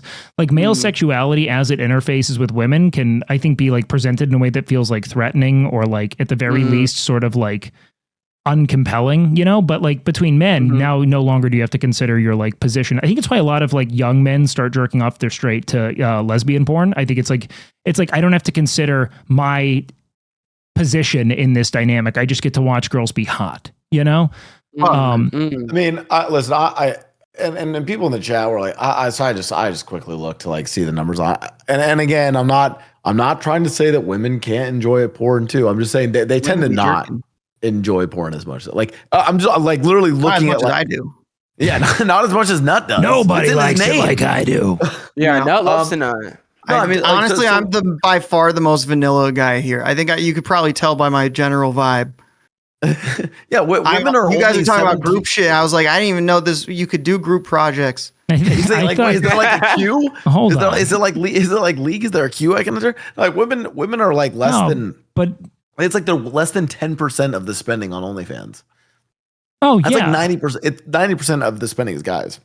Yeah, I just think that's also like the machine that's been built. Like I think that generally speaking, the distance a lot of men feel to intimacy in general makes the concept of paying for engagement much more attractive, whereas women have probably fatigued of engagement altogether. There's no shortage of it. It just lacks quality. So why would you pay to experience that? You know what I mean? Like the idea of like going deeper into a curated fantasy seems better than relying on someone else to predict what you want and do it well. That's like the vibe I get. Whereas most men are like, yeah, you like that fucking cock, you know, like that's like the extent. Right. Of it. And so many of your shaves, like, but then if you look at like, you can probably see literally an inverse in spending when it comes to erotic literature. Oh yeah, it's 100%. It's 90% women. 100%. Right. I mean, I again, it's like, it's not to like do like some sort of fucking the cliche, but it's like probably women are more in like, they get off more to audio and reading and stuff like that. Guys want to see fucking titties, you know? I barely even know how to. I can't tell you like how much you would. The best thing I ever did was when I was 18. I stopped like looking for visual porn and I started like reading and like sometimes listening, but mostly reading porn. And that was like. What about smelling? What about stealing? No, what about smelling? Sorry, you're just Smelling naming porn? different senses. Oh, yeah, no. I don't know if that exists. Is there scent olfactory porn would Like go those old, like, do you remember those old, like, scratch and sniff? I remember they did it for, like, the wild thornberries through Burger King when I was a kid. Pussy. Wake That was would just be reading crazy. fanfiction on top. Wake, you Bro, were Shark reading Tank that. fanfiction Shark on Tank Tumblr. that. Yeah, that's... All right, sharks. What's up, sharks? I'm offering 10% of my business for $2 million. Pussy smell, scratch and sniff. It's scratch and sniff. Scratch and snuff. They're gonna be signature scents. We already have a handful of the Scratch and greats sneeze. lined up. We've got Carrot Top, That'd be awesome. CeeLo Green. CeeLo Green's in it. I think He's a that freak, he I would. I forgot think about he's in a place in his career where we could get it. We'll have the canceled edition, and it's just He's going to be definitely men at who've the been I need to canceled. start investing in companies part of his career. He probably for sure. he had to have been. He has to be way past that. You know? Yeah, Bro, now he's like, fuck, I gotta get more money. I lost all my money in these investments. He's at that point. lost it all in the suit. That is, you know, I put it all in this fucking sniffing pussy stickers company that went bankrupt. It was a golden idea. I think that could sell to the right. I mean, like in Japan, you can buy used panties in a vending machine. You know, What? you know, it sounds awful. Is that why everyone's like, I have to go to Japan? Why is everyone going to Japan? Unironically, yeah, I think so, man. No, I miss Japan. I miss Japan. wait, I people can't go to believe we're Japan putting for that a up lot in of other front reasons. Okay, it's, I've never been or I love talked the about it. culture. I don't know. I go to Japan culture because is- I the love cul- the the culture's culture. the culture is really fucking good. What I have love the Japan. ethnicities been of your last like let's say like 3 romantic partners, Blau? That I've slept with or dated. Yeah, Blau. Go ahead and answer that question, Blau. Love the My culture. last 5 significant ones, see whatever that word means. I wonder what Blau's going to say. I go through course. phases. Asian, So white girls get to say, Asian. oh, I'm in my Chinese era, but as soon as I'm No, they banging don't. Asian girls, all of a sudden No, I'm they Asian don't. fest. Wow, crazy. White girls are always saying that, Wake. The white girls You are ever talked always to a white girl recently? She's basically speaking Mandarin. she's got her fucking Chinese scratch and sniff. She's Yeah. locked in. Smells like pussy from the vending machine. I'm a sommelier. I just don't really This like Chinese. white girls. I'm sorry, white girls. Sorry, you don't like white girls? I like Asian girls more better. Yeah, The thick kind. I do. I do, and I like Latinas and black girls and Asian girls more than white girls. Were you doing the Pog video there? Rank 'em. No. Rank 'em. Were you doing it? What'd you say? Were you doing the Pog video? Welcome to I my girls I like tier white list. girls more better. Yeah, I like white girls. The thick kind. You see that guy got arrested for stalking, by the way? Yeah, that's pretty predictable. I'll be honest. I mean, he was the least shocking arrest I think I've ever seen. yeah, the I was guy. like, who, yeah, of course that guy got arrested for stalking. Damn bummer. that was tough. Yeah, go. You can rank them now. Pogs. Pog. Yeah, rank races in terms of your most attractive to them levels. Yeah, we had Guapo do this last time. This. Now it's your turn. Oh, he Blau. said hair over race. Yeah. Oh my god. Oh my god. Oh my god. Oh, what? What? Oh, features also. It could be other features. This is tough. Don't actually do this. Well, no, I'm curious. Wait, what do you mean? But when people do this, like, oh, don't actually, oh, it's so wrong. It's like, it's Now he just wants a to do it physical. more. It's a physical attraction thing. Like, for instance, I think I just don't want to say it incorrect. Would it be Iranian or like Persian women, right? Like, oh my, they're so fucking gorgeous. Okay. Oh my god, Mm-hmm. they're and they have and again, it's not like it's just they have striking features. Like I'd put that I don't see that I don't know that many of them, but like the ones that I do know, I'm like, oh my god, you're like literally the most beautiful girl in the world. So I'd put them like pretty high up there. I haven't met many of them. I follow a few on Instagram, and let me tell you. Let me tell you. Well, I just but again, I don't think it's like a bad, if you just have preference, if you're like, oh, I just think that person's like, that doesn't mean everyone of that race is attractive or everyone of some other race isn't attractive. It's like, oh, I tend to notice that I like people that look this way. I think as soon as you start liking them for like weird cultural reasons or like some like power dynamic culture. Yeah, that's fucking weird. But like, if it's like, hey, I just like how you look, you know? I think that the real problem is when you're like, I think that when people are unwilling to examine why they feel a certain way, I then think it's lame. You know what I mean? There's like, I just lack it. It's like, well, maybe it has to do with your media diet lately, something that you've started exploring or considering more. It's like preferences aren't just like, they don't just spawn of nothing. It's the one thing I learned. I like cat's eye. Okay. Yeah, sure. Yeah. So is there like a really attractive... I like hot girls that aren't white. Yeah. That's cat's eye. Oh my God. What? I'm sorry. What is this? What is this house husbanding I'm seeing? This is crazy. You have him in the palm of your hand, Christian. Christian, you have him in the palm of your hand. Different 3 types of chicken. Three types of chicken from Austin. We are. Oh my God, Austin. This is Austin. chicken 3 ways. There's other kinds of chicken. I thought it was just one. This is like almost. This is like a jerk chicken. Don't call him that. It's good. Just eat it. It's all good. We are presenting chicken 3 ways. Why would you make 3 different types of chicken? We have. Christian, can you tell Austin I hit a new low body fat percentage? Oh, Austin. Blau wanted to let you know that he hit a new low body fat percentage, and he's wondering if you'll. He basically asking if you'll accidentally grab his ass. I did not say that. I did not say you can't just make shit up. I didn't say that. I'm just joking. He didn't say that. He can make shit up. Christian, tell him that he had a dream about it last night, but it wasn't real. Yeah. So it's not gay. He was wearing socks in the dream, though. Tell him the Chick-fil-A recommendation was. He did give me a good Chick-fil-A recommendation. What's the Chick-fil-A recommendation? The Chick-fil-A recommendation is Chick-fil-A bomb. It's delicious. I'm a huge Chick-fil-A guy. Oh, and the other thing is if you get what is it, the fucking is it the grilled nuggets? Yeah, the grilled nuggets. The grilled nuggets and the grilled chicken sandwich is like the macro difference is ridiculous. The macros on those are fucking to calories insane. And I actually that's literally been my cheat meals for the last year of doing this. And Austin was the one who put me on that. Yeah, I spent like a year going to Chick-fil-A, and I would get in line and I would ask for the Travis Scott meal, and it was so funny to me every time. And they didn't think it was funny. They were just confused. But I thought it was so funny. We don't carry it. We don't. What do you mean? Can I get the J Balvin meal. Just keep coming up with new, increasingly niche celebrities. That's what I just like to pretend that like when they eat or like when they farm the chickens, like the whole like Chick-fil-A is homophobic. I like to think that it's actually because they're killing homophobic chickens. Like when they go out to the farm. No, they're like exclusively killing gay chickens. That's why. Yeah, I think they're killing the. Wait, they're exclusively killing gay chickens? Oh god, well, they're homophobic. Yeah, they're like these hens are kissing. Gay chickens. Oh no, the hens are kissing. That's good. That makes us allies. Yeah, to eat the gay chicken. It makes them homophobic, but it makes us allies because we're not afraid in an ally way are eating them.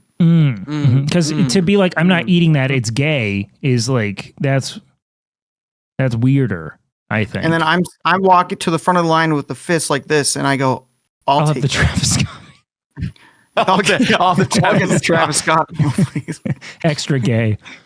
Yeah, with some extra gay sauce. Put the gayest chicken you have in that.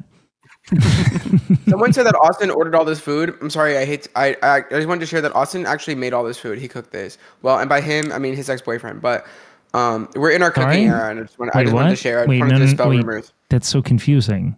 What? Austin's ex-boyfriend? Wait, so Austin's ex-boyfriend cooked that, or he cooked that?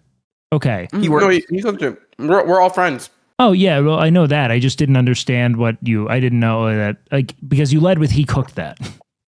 Was that maybe like a slang thing? Like he cooked that? Like no, Austin's ex-boyfriend literally cooked it. Yeah. Does he live with you guys or is he just chilling? No, he just came over, we're hanging out. Oh, that's dope. Not like a sexual way. Like we're just all friends. Yeah, no, I assumed. Otherwise, I'm sure that it would be pitched differently.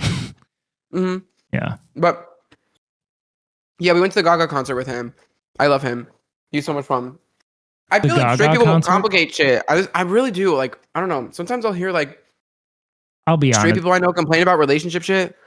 And I'm just like, that just would never happen. I think I just think that, I'll be honest, man, a lot of the straight people I know, like their relationships are not ending well. You know what I mean? Like I don't think it has more to do with how poor of communicators people tend to be in relationships and how much resentment will fester. Oh my God, they're so bad. Like I can't like purport to know like how most like gay relationships like rise and fall, but I can tell you with great insight how fucking malignant straight relationships are to the bitter end. I've never seen people try harder to make something work to know for it. It's like the DC universe, dude. It's like you're still making these movies. No one's watching it. Nobody's watching. That's that. All straight relationships are ending like that. You are spending so much money trying to keep this thing you hate afloat, and no one in your circle supports it. No one. Straight relationships are the fucking worst. We should. And you know what's even worse? You know what's the absolute worst? I'm gonna get kind of bold here on the pod. I think straight men are probably the worst. I'm gonna be bold. I'm gonna be bold. I think it's the straight guys. To be fair, I think that the onus falls on everyone involved. I think that there's just no real like context of like. I think that the standard for communication and people like kind of talking past each other. I think the thing is that a lot of people pretend to be okay with extreme difference at the start of a relationship and then write a bunch of checks they can't cash, and they get like a year or two in and they're still trying because they feel indebted to something. You know what I mean? Yeah. No, it's also a lot of like straight guys just don't know how to communicate anything that is like generally something to do with their own emotions. I think that a lot of times too, there's just like an absence of like encouragement. Do you have a girlfriend? Do I? Yes. Mm-hmm. She's here. And I invited you on this. I thought we were gonna fuck, dude. This is insane. I'm sorry, Wake. I can't believe I did. You struck me as like a very simple dude. You know, like you're very like I think you're someone who keeps you strike me as someone who keeps life simple. I think that's also an aspect of it too. Like I just think straight people overcomplicate everything. Oh yeah, I just sit there. Can you explain what you mean by that based on your I want your insights. You talking to me? Sorry, say me. Yeah. Like I think that like when I talk to straight men, for example, like the straight friends that I grew up with or my twin brother, for example, I always find that like they overcomplicate shit where I'm like, or you could just be like, yo, this has hurt my feelings, or this is how I feel, and I explain, you know, like the way they communicate things with like their partners and stuff. I mean, my twin brother has definitely gotten a lot better at it for sure. Just in general, he's just grown up a lot, but like a lot of his straight friends will like come to me with shit, and I'm always just like, brother, like just speak your mind, like just like keep it simple. Like you're making it like way more difficult than it needs to be. Like they play games almost. I'm like, why are you playing? Yeah, because women are difficult, Christian. You're gay. You just have to deal with other guys. Women are fucking difficult. I have to play the game. Yeah, so I have to go to the mall every day? Because women be shopping 7 days a week. Love is a battlefield, Christian. No, mall closes at I'm 6 going to war with these women. I don't have time. I'm building my empire during the day. Now I have to go to the mall. I have an hour to get before the mall closes. No, but also that reminds me though, I think a lot of it is just basic like parent stuff. Like I've thought a lot about like my upbringing. I've never seen my parents yell or fight. Oh wow. Like, ever. Wow. I've never heard my dad angry. Wow. In a way that like feels productive, or in a way that feels like a really safe like space. I've just never I'm very lucky for that. But yeah, he's been like frustrated mostly when he's driving. True, yeah. But like I've never heard him raise his racist. voice. then it's like I've thought about myself, and it's like I don't think I've ever really like raised my voice like a couple times, and it's become difficult for streaming because everyone is so loud, and I have to be loud. No, and it's like I don't even think I know how to. Like I don't project. No, I think it's your power. It makes you very funny. Like you, and a lot of people have angry dads. Yeah, or no dad. You know, they're in some ballpark there. You know, it's the continuum of angry to non-existent. I think that, I mean, like your formative like relationships are with your parents, and like what they encourage or expect of you and how they communicate those two things are like, so, I mean, like inexorably foundational. I mean, like that is like what you become in so many ways, you know, without like a lot of competing outside influence. I've also, sorry, I just was reminded of this. I've never seen my mom cry. My mom also is like not emotional at all. Yeah. I think it was the way she grew up. When you say not emotional, do you mean not volatile? Because I don't think no emotion. She just sits there. I'm just like her. She just sits there and watches Blue Bloods. She loves her shows. Every time I come home, she's on the TV. She's like, I'm watching Chicago like there's always some Chicago's got so many shows. Every business. Yeah. They do Chicago PD, Chicago MD, fucking Chicago Hospital. Like, and then she'll text me and she'll be like, your aunt died. And I'll be like, oh, is it okay? Your sister? She'll be like, yeah, bummer. Anyways, there's an episode of Blue Bloods on, so don't call me for like 30 minutes. And I'll be like, oh, okay. She's like, no, she like just sits there. She's sick. I'll fuck with my mom.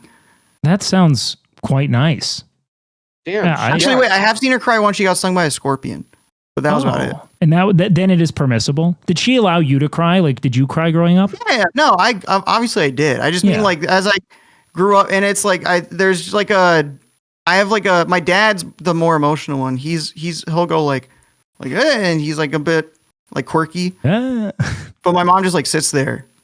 Your dad just goes, He does a lot of jazz hands, yeah. Ooh, okay. No, it sounds like it's a very safe and stable environment. I mean, I always say that I think the single greatest advantage someone could be given in life is two present and dedicated parents who are creating a safe space for exploration and expression. And that like all the people who love to, I think it's a very American impulse that we have where it's like, maybe it's like an individualism thing where we feel like we have to be distinct from our peers, but we kind of vilify normalcy in a way that I think is super problematic, especially because we tend to like create narrative that justifies and makes necessary all of the shitty things that have happened to us. You know what I mean? Like, it's like, I wouldn't have traded it for anything. You know, I'm so glad things worked out this way. It's like, no, there might be a much better like alternative you that just didn't have to endure a ton of formative stress and trauma when you were your weakest, you know, that now you're constantly fighting against. I don't think it's a good thing to be suspicious of every person that says hi to you. You know what I mean? Like, it didn't make you better. You've been more vigilant, and maybe that's prevented some things, but like, it's not, this hasn't improved your life, you know? And I get we need to, because how else do we persist without like coping away some of the things that feel unfair? But like, to be able to just be like, no, my childhood was awesome. My parents loved me. We had enough money to do the things we needed to do, and I never felt hungry. Like, those are good things that for some reason we're like, no, that's like unremarkable and lame, you know? And it's like, no, that's sick. You should want that for everyone. Wait, can I ask, what jobs did your parents have? Or is that too personal? My father was a white-collar criminal. He laundered money. And my mother was a photographer who... She took pictures of him doing it? Who documented the whole thing, yeah. That's actually awesome. Yeah, my dad worked in cash businesses and laundered money for organized crime. And then my mom was I mean, they divorced when I was super young. He had legitimate businesses at one point. Like, he worked in like he was really old when he had me, but I met him in his Twilight crime era. He's probably always doing crime, but you know, I met him when I knew him as a man under investigation. Whereas my mother was a photographer who also worked in sales. Like, she worked a ton of jobs over the course of my life. She was always like in like some MLM thing where she was like trying to hustle a product.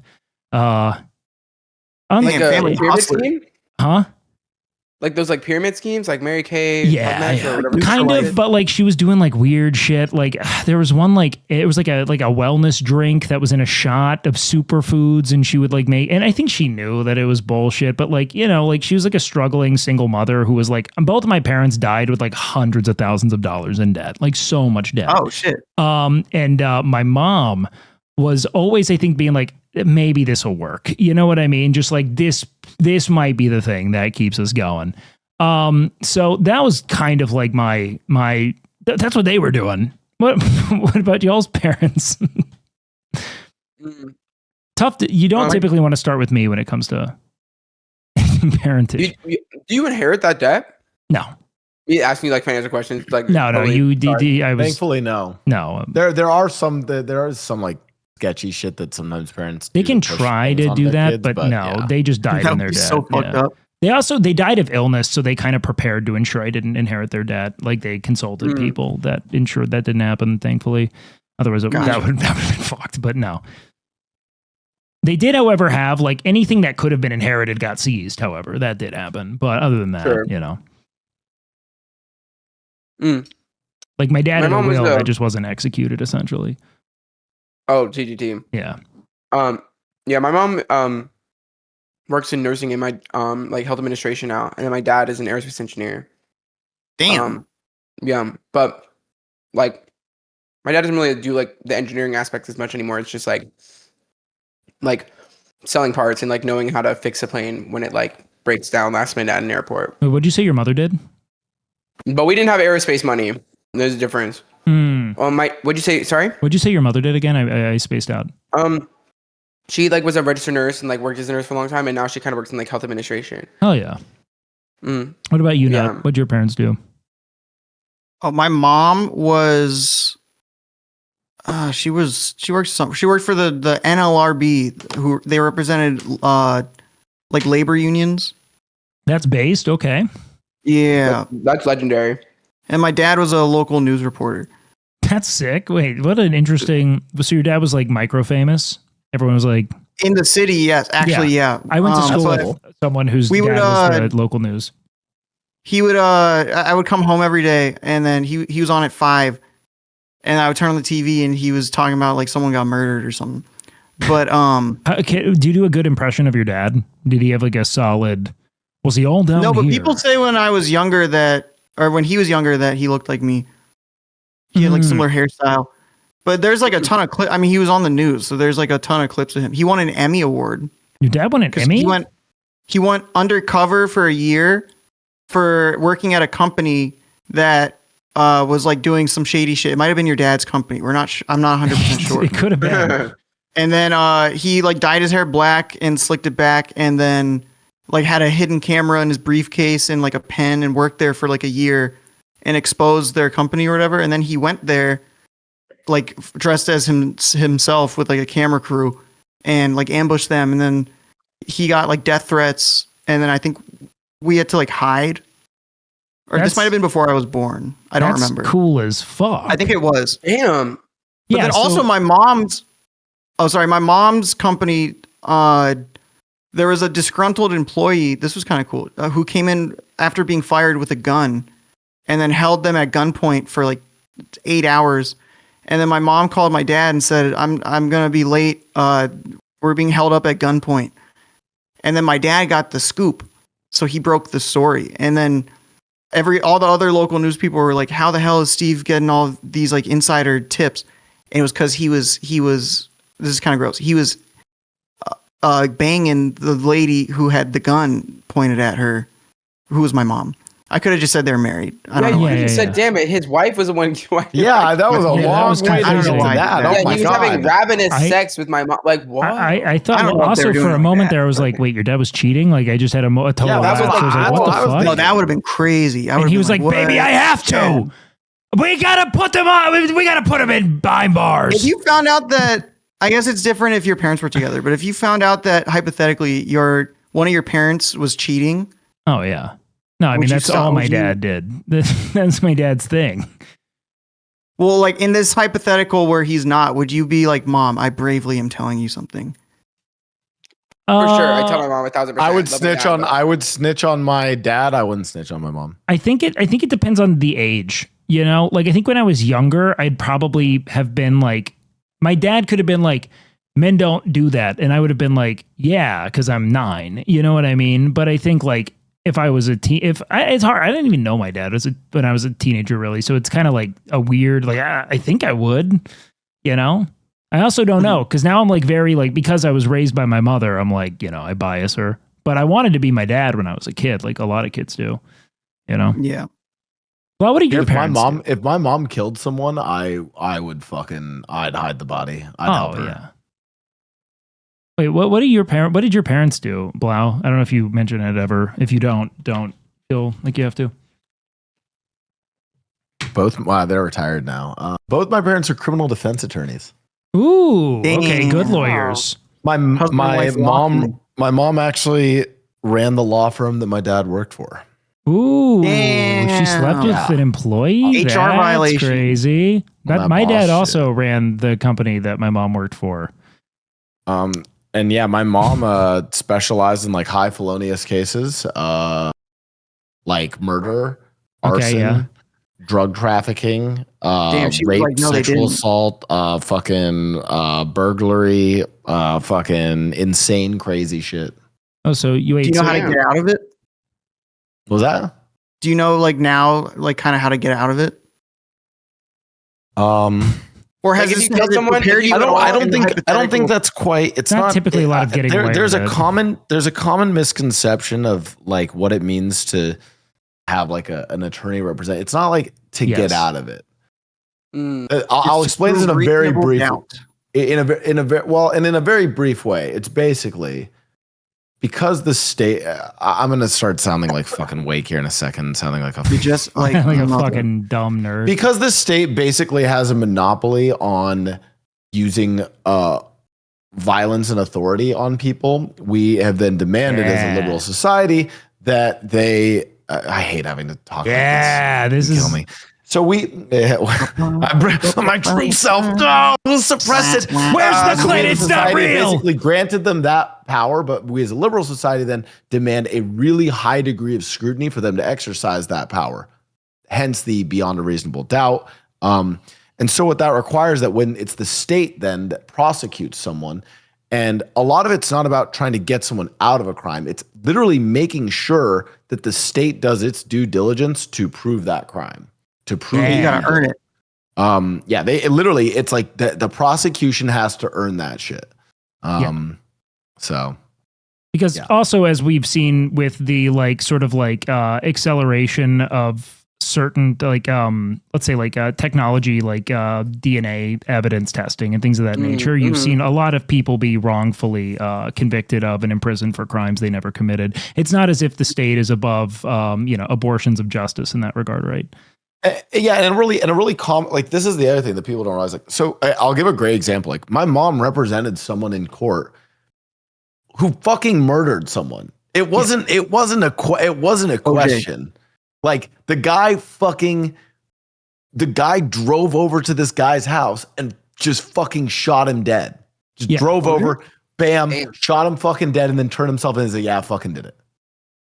The thing was, it's not about a lot. Like, what people don't realize is that there's nuance of what you do. There's degrees of it, right? So the state charged him with him with first degree murder. Actually, it was a bad attitude. Yes, because that guy had beaten up my mom's client's daughter, and she came back and was all like fucked up. And my mom's client saw that, and in a fit of rage, grabbed a fucking revolver, drove 5 minutes, and then fucking shot the guy dead. And the question was, is that first degree murder or is that second degree murder? A crime of passion, if you will. Yeah. And the state charged him with first degree murder and they did a really stupid thing where they didn't try to appeal to lesser included charges, where technically what you can do is you can charge someone with the highest crime. Both, yeah. And then be like, hey, if they're not found guilty of this one, we want the judge to consider the lesser included. They didn't do that. They just charged him with first degree. And the jury was like, no, this wasn't premeditated. This was a crime. So he's found innocent. So yeah, he walked over, drove over, shot a guy, killed him, and then got to walk free. Yeah, and you also have to consider like and there are also like legitimate incentives that both the state, especially when you consider like the intersection of like privatized prison systems, the capacity to lobby for certain political influence, to have, let's say, like certain appointed executive like branch politicians then appoint certain judges that will operate in favor of privatized prison systems and the profit that they can extract from the people they imprison. Like, people are going to fight for the highest possible sentencing in a lot of instances, especially from the direction of the state. So you are truly defending people from the tyranny of the state in that regard. Even in the event that they're criminals, they're still people who are, you know, the outcome of a number of, complex experiences, influences, traumas, etc. And they need to be processed and treated as such, right? That's cool that your parents were based as fuck. I didn't know. I like public defenders. Did they ever defend like a gathered that case? from you? So What was that? I said we wouldn't have gathered that just from you solely. So like it's cool to see Yeah. like And we know all at least it wasn't your terrible, parents you fucked up. big old blowhard blow. He's the Did they meanest ever- I know. Did they ever defend someone or like a notable case? Or like something that was in Yes. the news? Yes. Are we allowed to know? I'm not gonna elaborate, but yeah. Damn. That's Damn. Wait, Well, I can I mean, ask, well, is it, okay, like, so, but local? okay, but well, so here's here. Do you want to know something? I like, okay, you want I like love gossip. Yeah. the spicier thing though? For sure. Yeah, we won't Uh, spicy shit. Your mom defending Casey Wait, Anthony. what level court did they work? Wait, no way. No, not Casey Anthony. Oh. So my mom took a bunch of like high felonious cases, right? But an example of some that she would take, because okay, you have one of the top tier private criminal defense attorneys who's also a woman. This is gonna piss off, but optics wise, this is why you would choose my mom. She would defend people in rape cases and sexual assault. Mhm. Wait, are you Canadian? No, Oh, someone was asking. I was thinking about because Canadian. and now you have to understand the optics of this, right? Because in a court, No, that makes sense. In a courtroom, if you have, and especially, so let's say you have a girl who is being cross-examined on the witness stand by some guy lawyer in a suit, drilling her questions to poke into her statement and her testimony of what occurred. That looks fucking bad. Now swap it. Now it's a woman who's now doing the questioning, and all of a sudden now she's girl bossing.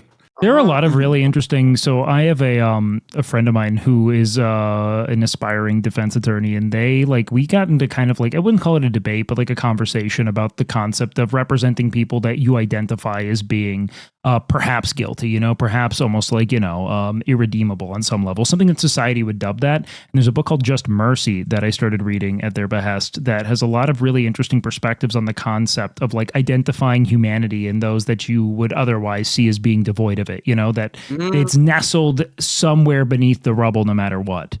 I think that it's really like, I mean, you can also look at something like Camus' like Reflections on the Guillotine, which is also like a very like formative treatise when it comes to like, who are we as a society to determine who is or isn't deserving of life, which is also very cool. So yeah, cool stuff to read if you want to read. But that is for nerds. Anyways, how about that clit? Does it exist? Nerds. Yeah. But no, man, do you think that, I don't know. It is interesting because I think one thing I've noticed from a lot of Twitch streamers and people I know who are like, I don't know. I think that it's because you can be underparented and like very like well supported. Do you know what I mean? And I think that you get something of like, sometimes you'll get entertainers that just want attention for the sake of attention, however it is they can get it, right? And then there are other contexts where you have people who I think are like truly like, oh, this is a good business opportunity for me. I can probably make money here, so I'm going to do it. And the differences are so remarkably identifiable with enough data where you can be like, oh, this is a person who clearly is like very like enterprising and is thinking of ways to maximize what they have. And then you have people who are like, oh, you will set everything on fire to be talked about right now. And I find that the weird thing is like, it's not always from like broken homes. It tends to be like, oh, you had like maybe like very like wealthy, but like, distant parents, or you had really good parents who were involved in your upbringing, it's just so interesting seeing how that can like amount to like pathology behaviorally, you know what I mean? Of like, oh, that's why you are the way you are. Like your parents are super indifferent to everything you do. Yeah, that sucks. And you found yourself in a career where, like, infinite attention. Getting attention is like the name of the game. And the more you like, seek it and the better you are at getting it, you know? Yeah. And then the more lengths you'll go to continue getting that attention. Yeah. And the more in tune you are, but when the attention is slipping and you've got to do crazier and crazier things to get more attention. Right. Like at the end of the day, I have like a basic rubric of actions I'll take, which is like, number one, is this going to disappoint my mother? If yes, I'm not going to do it. But question number two is, will this improve my save percentage as a goalie in hockey? And if the answer is yes, then I'll do it. So that's kind of like the two ways I live life. Will I disappoint my mom? It kind of sounds like the OnlyFans is a no-brainer then, you know? Are you a feet guy? Good question. If I made OnlyFans, my mom wouldn't care. Yeah. Wait, are you a foot guy, Blau? This is a good question. No. Do you differentiate between like ugly feet? Will you be like, her feet are ugly? No, and not only that, and people. What about if his feet are ugly? What if it's a dude? Yes. No, dude. Okay, this is gonna be weird. Or is their feet ugly? You know what I mean? They could be non-binary. I think of feet like I would think. Are you clocking MB feet? Like, are you noticing when like an MB person's feet is like kind of ugly versus when like, you know? Yeah, those are some non-binary feet for sure. Iconic they them boots feet. I actually was not aware of feet, and people in my community will tell you this. And what I mean by this is like, I grew up growing up in Colorado. I was a whitewater raft disabilities. A lot of disabilities there. No. Like I knew, yeah. We were just cutting them off. A lot of diabetes. A lot of I mean, like I was outside barefoot all the time. I was always barefoot, but I just never thought like. And all of a sudden, I'm now like in the LA like content creation fucking space, and I'd like take pictures of like random things, and people be like, "Oh my god, the dogs are out for free!" Like, and I'd be like, "I don't. What is that? I don't get that." Like, I literally just didn't understand that was a thing.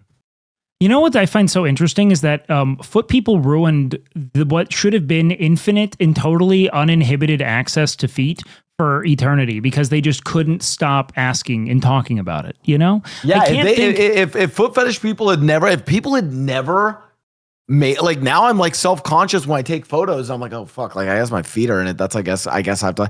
I would have never cared. Yeah, it's one of those things. Can I be honest? But I don't feel like I really care if someone's like, you know, admiring my feet. I don't think there probably are. My feet are ugly as fuck. Like my feet right now specifically are so fucking ugly. You got dancer feet, dog. Running. You got no. I got dancer feet times running feet. All right, I got blisters on the top of my toes and on the bottom. Like mine are actually pretty fucked. My shit is bubbly. Like my feet are callous. They're callous. They're hairy, and they have like bunions and shit. Like I'm not. No one's. Yeah, no. I definitely don't have good feet. But like even still, like I don't know if I mean I don't really take it. No one's cranking into my chopped ass feet. You know. Is there like hot gay feet? Ooh, good question. What I think gay men are into feet. Like I think gay people do like feet. There's definitely a lot of like gay people who fuck with feet. Yeah, you know what's crazy though? It's like the armpit community of the armpit gays are ravenous. Wait, yeah, I love an armpit. I do. Can you break that down for me? Because like the first like few thousand. So when I started modeling, like I like licking armpits. I think, or you know what I mean. I want to nestle my nose into an armpit. Like when I started modeling, my first few thousand followers all came from one photo where I had my arms up. And like I would get messages from pages called like male armpit stalker all the time. And they'd be like, hey, I'd love to feature you on my page. Is that okay? That'd be the worst nickname to have, by the way. The male armpit stalker. Well, he's self-titled, you know? It's like strikes again. They're calling him the male armpit stalker. He's ravaging the city. Yeah, no, they would hunt it out, man. And like I guess I just never really understood it, but like, is it that like it's like an otherwise kind of hidden or concealed thing? I'm not totally sure. I don't know. I just think armpits are hot. And you know, like I get it, but it's like an unexplainable. I can't really explain like why I'm afraid of fruit, but like I am afraid of fruit. You know, this is like you know what? It's like me saying that ABGs with a wolf cut or big booty Latinas are hot. They just are. Sure. What about big booty Latino with a wolf cut? And she knows Mandarin. No. Now you've created an avatar. You know, so you're not like a We Are the World. I'm not that woke, okay? Okay. All right, that's too many. See, but I'm curious now, Christian. Did you ever have your armpits fetishized before you started fetishizing armpit? The reason that Austin and I are together right now is because of my armpits. But did you like armpits before he liked your armpits? Yes. Okay, But damn. So that was already in there. like, I think when I first started like getting armpit hair, I remember being like a young, scared gay lad. But like, Why is Gio? but when I had, you know, I did a dancing TikTok and my armpits were out in the dancing TikTok and Austin saw my armpits and he thought they were hot. So like then he followed me on Instagram and like that's why we're here now. Because that is Damn, he Austin's didn't care thing, about your right? dancing? What'd you say? No. He didn't care about your dancing?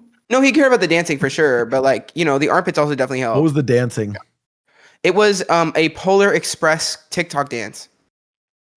It's a magic gotcha. carpet on a rail, never takes a rest, flying through the mountains and the snow. Hey, hey, hey. And there was like, you know, there's a lot of like choreography, armography and stuff. And of course you could also see my pits in it as well. And I was shirtless in it because, you know, Wig talks about this all the time, but you know, when people start like posting on social media and like, you know, you're incentivized to post what works. So like sometimes people find themselves in that like sort of like thirst trap niche because like they're rewarded and the dopamine receptors are like, when you get like, you know, 100,000 views on a shirtless video of you, you know? And so, you know, I posted a lot shirtless when I first started doing social media. Also, that's the hustle. It's like at the end of the day, like you can be upset with the content, but I think that first you need to be upset with one, the demand, or two, the algorithm that prioritizes it, right? It's the same thing with like algorithms of doom and everyone who hates that like things have become so like sensationalized. Twitter is and the perfect like, example. yeah, it's like, well, that exists because of the doom that it creates being profitable, right? Like they wouldn't have an algorithm that prioritized disinformation because that's not how that works. It prioritizes engagement. It's an ambivalent machine that values attention, right?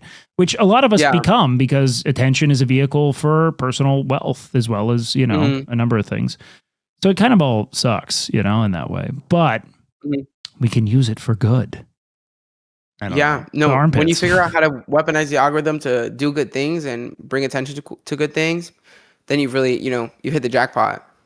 That's why bidets haven't taken off. Okay, now, but also we all should have bidets. That should be a no-brainer. No, my parents at my house, I felt like I was at like a slip and slide or like a water park. Was that your first bidet experience? Yeah, they went. My sisters live in Europe, so they went to go visit them, and then they traveled. They went to France. Wait, how many siblings do you have? I have two older sisters. They both live in Spain. Well, how did they both wind up in Spain? We are a dual citizen family. Oh, you guys are full like conquistador. Like you come from Spain. Well, kind of. My mom's Latina. Okay. Mi gente Latina.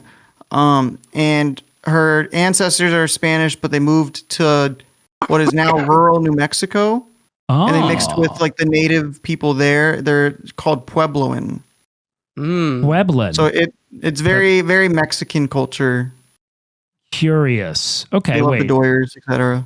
Oh, they love the. Okay, wait. So where'd you say your dad was from again? I totally. He's from Chicago. Oh, he's from Chicago. Okay, but like you guys, do you speak Spanish? I'm the only person in my family that doesn't. Bro, damn. That's tragic. I couldn't pay attention. They're gonna make. My dad learned from. It was my mom's first language. My dad learned because he's a romantic.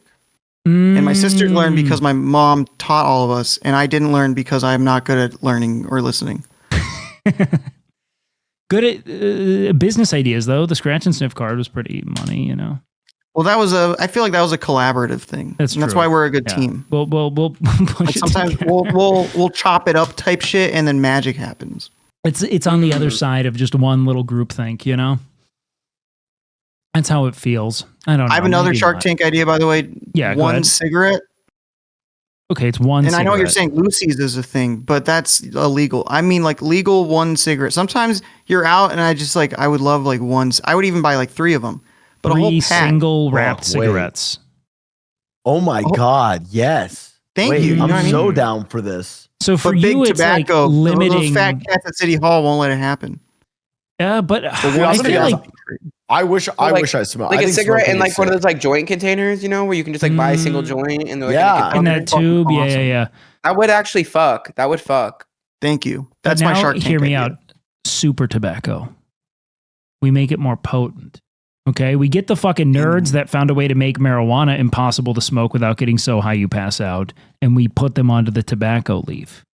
Okay. Yeah, bro. Wait, what happened with? Dude, I remember like back in the day, we used to smoke weed out of like you. Did you ever like have to like Water hollow? bottle? Like, we hollowed out an apple. Oh yeah. Or we did from like That a was how I Red did Bull it the can. first time. Yeah, I did it and out then, of bro, a water you'd have to bottle. smoke so much, and now it's like fucking, bro. I take like half of one of those edibles, and I'm fucking. And everyone will be like, they make mid now. They make mid. You can buy mids at like no, like That's how you're supposed to. like no. Even and the everyone's mid like- weed gets me too high. Like I want Yeah. dog shit like dirt Yes. weed. I want it because Yes, I yeah, don't like actually that like Bob being Marley weed. high. I like Oh my the god! ritual. And if you go to these stores, like, actually, well, this one's This is terpenes of the- this It's is like an indigo science shit. plateau, Dexter Janaeico Laboratory. sativa with a full body high and a hint of lemon. I'm like, yeah, I don't I want. don't know what the fuck this is. You I made take it half of it so and I pass out. uncool too. Like you turned it into like IPAs. You know what I mean? It's like I feel ashamed. did. You like My dad the loved IPA. Yes, but that's the thing. The IPA dads took what was counterculture and made it like a dumbass fucking like Seattle tech product. I don't want to smoke your super weed. Give me the shit I had to steal out of my friend's older brother's like closet. You know what I mean? That's Yeah, the bad weed I want. Yeah, my dad used to be a stoner. You know, unless I knew that like my lived experience as a stoner was genetically Fucking influenced. right. And yeah, but my dad came and visited me in Oregon, and obviously the weed here is really dank, like it's super dank, and he was like, "Yo." Like I gave him a gummy and he like came up the next night. Oh my god, my dad is so fucking funny. He's a vape god. Okay, so for context, he's always just like, Yeah. So sick. Yeah. like, blowing Blowing fucking O's and shit. clouds, dude. Jellyfish. And my dad comes up to me. He's like, "Yo," because we didn't tell my mom that I gave him a gummy or anything. And then eventually he also like smoked a joint with me that trip as well. It was like a very therapeutic experience for like inner child Christian who like was like, "Does my dad fuck with me or not? Is he gonna like love me still because I'm gay?" And like later on in life, Aw. we're like smoking a fat mhm. fucking doobie together. But he comes up to me. He's like, "Yo, where did you get those fucking gummies?" So like he had me go out and buy him like fucking like Oregon gummies. He's like, "I've never experienced a high like it was like." And he was like, the weed back in the day, it just made us like a little laugh, a little goofy, but like that shit healed me. He Wait, was like, so I he had was the a best fan sleep of of my this. life. My dude was like a 10 milligram edible maybe, or like Oh, 5 okay. milligrams. Like nothing Yeah, bro. crazy. My parents are on that shit too. They fucking love it. Yo, you know who else is on that shit? Conservatives, okay? All these They this is are. why- Yeah. I'm actually pissed. I'm actually so pissed. I fucking hate the way that conservative people talk about weed because they all fucking use it. Every Republican at my fucking high school was smoking fucking weed in the parking lot. All these conservative ass women who are like talking mad shit and are trans exclusionary feminists are like taking a fucking gummy with their red wine before fucking bed. It's the only way they fall asleep at night. I'm like, oh, okay. So the only reason why you don't fuck with weed and like you want to keep it criminalized so you can jail black people like that. But like it really Yes. is that because they're all fucking using it. I'm like, all y'all are getting You're really talking fucking about high. jazz cigarettes? Yeah, like it's so funny how like the language itself is like pointing directly to we need to find a way to get these guys back into free labor camps. You know what I mean? Jazz, the genre that you've that stems of Black American culture, and Listen, I was- It's crazy. I have to legalize weed for like. Oh, go ahead, Bob. Go ahead. I have to interrupt here. I've been able to sit tight on this pod and listen to your guys' opinions, but now that you're speaking bad about my people, Republicans, I have to leave. Okay. All right, baby. I can't. No, I actually told Wake I had to leave before. Yeah, I you just did. thought that'd be a funny segue. That was great. Yeah, Anyways, Keep. Sorry, just kidding. Keep talking. I actually do have to leave right now. It's not because of the shit talking Republicans. I actually do have to it's leave. okay. I told No, Wake we know. earlier. Check the general chat. Okay, bye. bye, baby. All right, Have bye. fun. Bye. Now, guys, I'm going to be honest with you. Okay. 4 is a podcast, but now 3. Now we're just kind of. I mean, we can wank for a little We can bit just like here. pass a joint back and forth. Honestly, But at like, this point. I'm gonna be honest. If you guys want to dip too, we actually got a good couple hours of a pod in, and I'm super stoked because we did not have a huge turn up. But if you guys also just want to chill, we could chill and talk. I'm actually vibing. It's up to you guys. All right. If anyone has to go or is hungry or would like to, I gotta so down to end. I can't tell you I'm hungry. I got a big old plate of food. You do, yeah. But Like, what if I was like, I'm fucking starving? Wait, You like, can- I would take the social cue and be okay with it. No. I'm 'Cause down. I'm not an idiot. I'm down to clown for a little bit longer for sure. Yeah, we can clown for a bit, man. We can clown. Yeah. I'm going on my channel like 10 to play Subnautica. So I just wanted like an hour in between the pod. So if we finish around 9, I'm golden. Perfect. Yeah. I just No, gotta get into Subnautica mood. that's literally that's my perfect, time. actually. Wait, so, Nut, do you smoke? Are you a marijuana guy? I've experimented with pretty much every drug. I remember your There was a acid period- phase. I did acid a lot. You can kind of tell by my vibe. There was like a year where I was smoking. I'd wake up and smoke, and I just smoked all day. How was but that? I also, How was that for you? Like, did you like it? I don't even remember. I think so. Okay, yeah. Probably. Like, I would never do that again. I don't smoke any more weed because I take antidepressants. Yeah. And Ooh, if I smoke, fuck it it. just makes me sad. The interaction effect. What's Yes. that? What's the antidepressant you're on? I was on fluoxetine for a long time. Prestique? What? Prestique? It's the one. So I had a very quick growth spurt. Yeah. And that, so then I think that's bad for your mental health, or so it has been explained to me.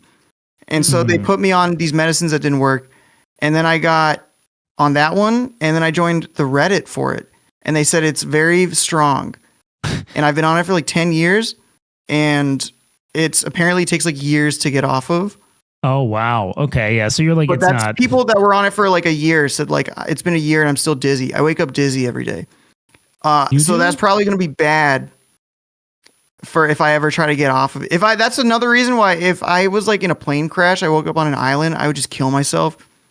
Because after like 5 days, I would be so dizzy. Oh, yeah. Dude, I always say like the worst part about being prescribed medication is that like it makes like the like spontaneity of life kind of die. You're like, I can't just like go away for 30 days. I have to be back to fill the prescription. You know, like it sucks. You know? Yeah, it's a bummer. I wish. Now, marijuana, you can buy that anywhere, you know? So these You can self-medicators, grow it too. they're kind of cruising. You can grow it. I had a bunch of friends in And college.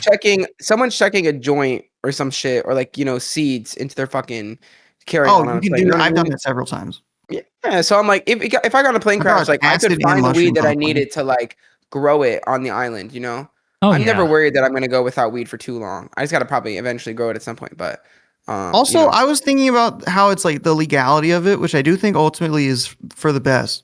But that is also the reason why weed is like Dexter's Laboratory now. Yeah, because And it's became an arms race. but Yeah, also it literally. is the same reason why like Yeah. gambling is everywhere. Oh, dude, you know that over 50% of American men aged 18 to 40 have a sports booking account? Like they have a sports That's book account. crazy. It's like over No, that's 50%. bad. Bro, that's fucking crazy. That's No. so scary.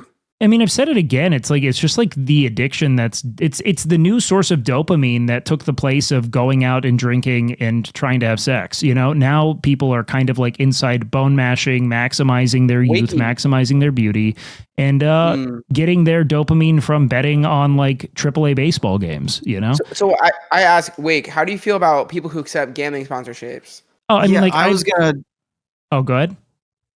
ask you pretty much a similar question. Sorry, not to like interrupt, but here's something. I wanted to know what you guys and also what the chat would think. I have not been offered it, and I'm also pretty anti. Like my dad growing up was always like, one of my coworkers bet on sports and he died, and so I've like never done that. Yeah, same. I've gone to a casino 4 times and I'm up like $8,000. I'm really good at roulette. Ooh, yeah, But yeah.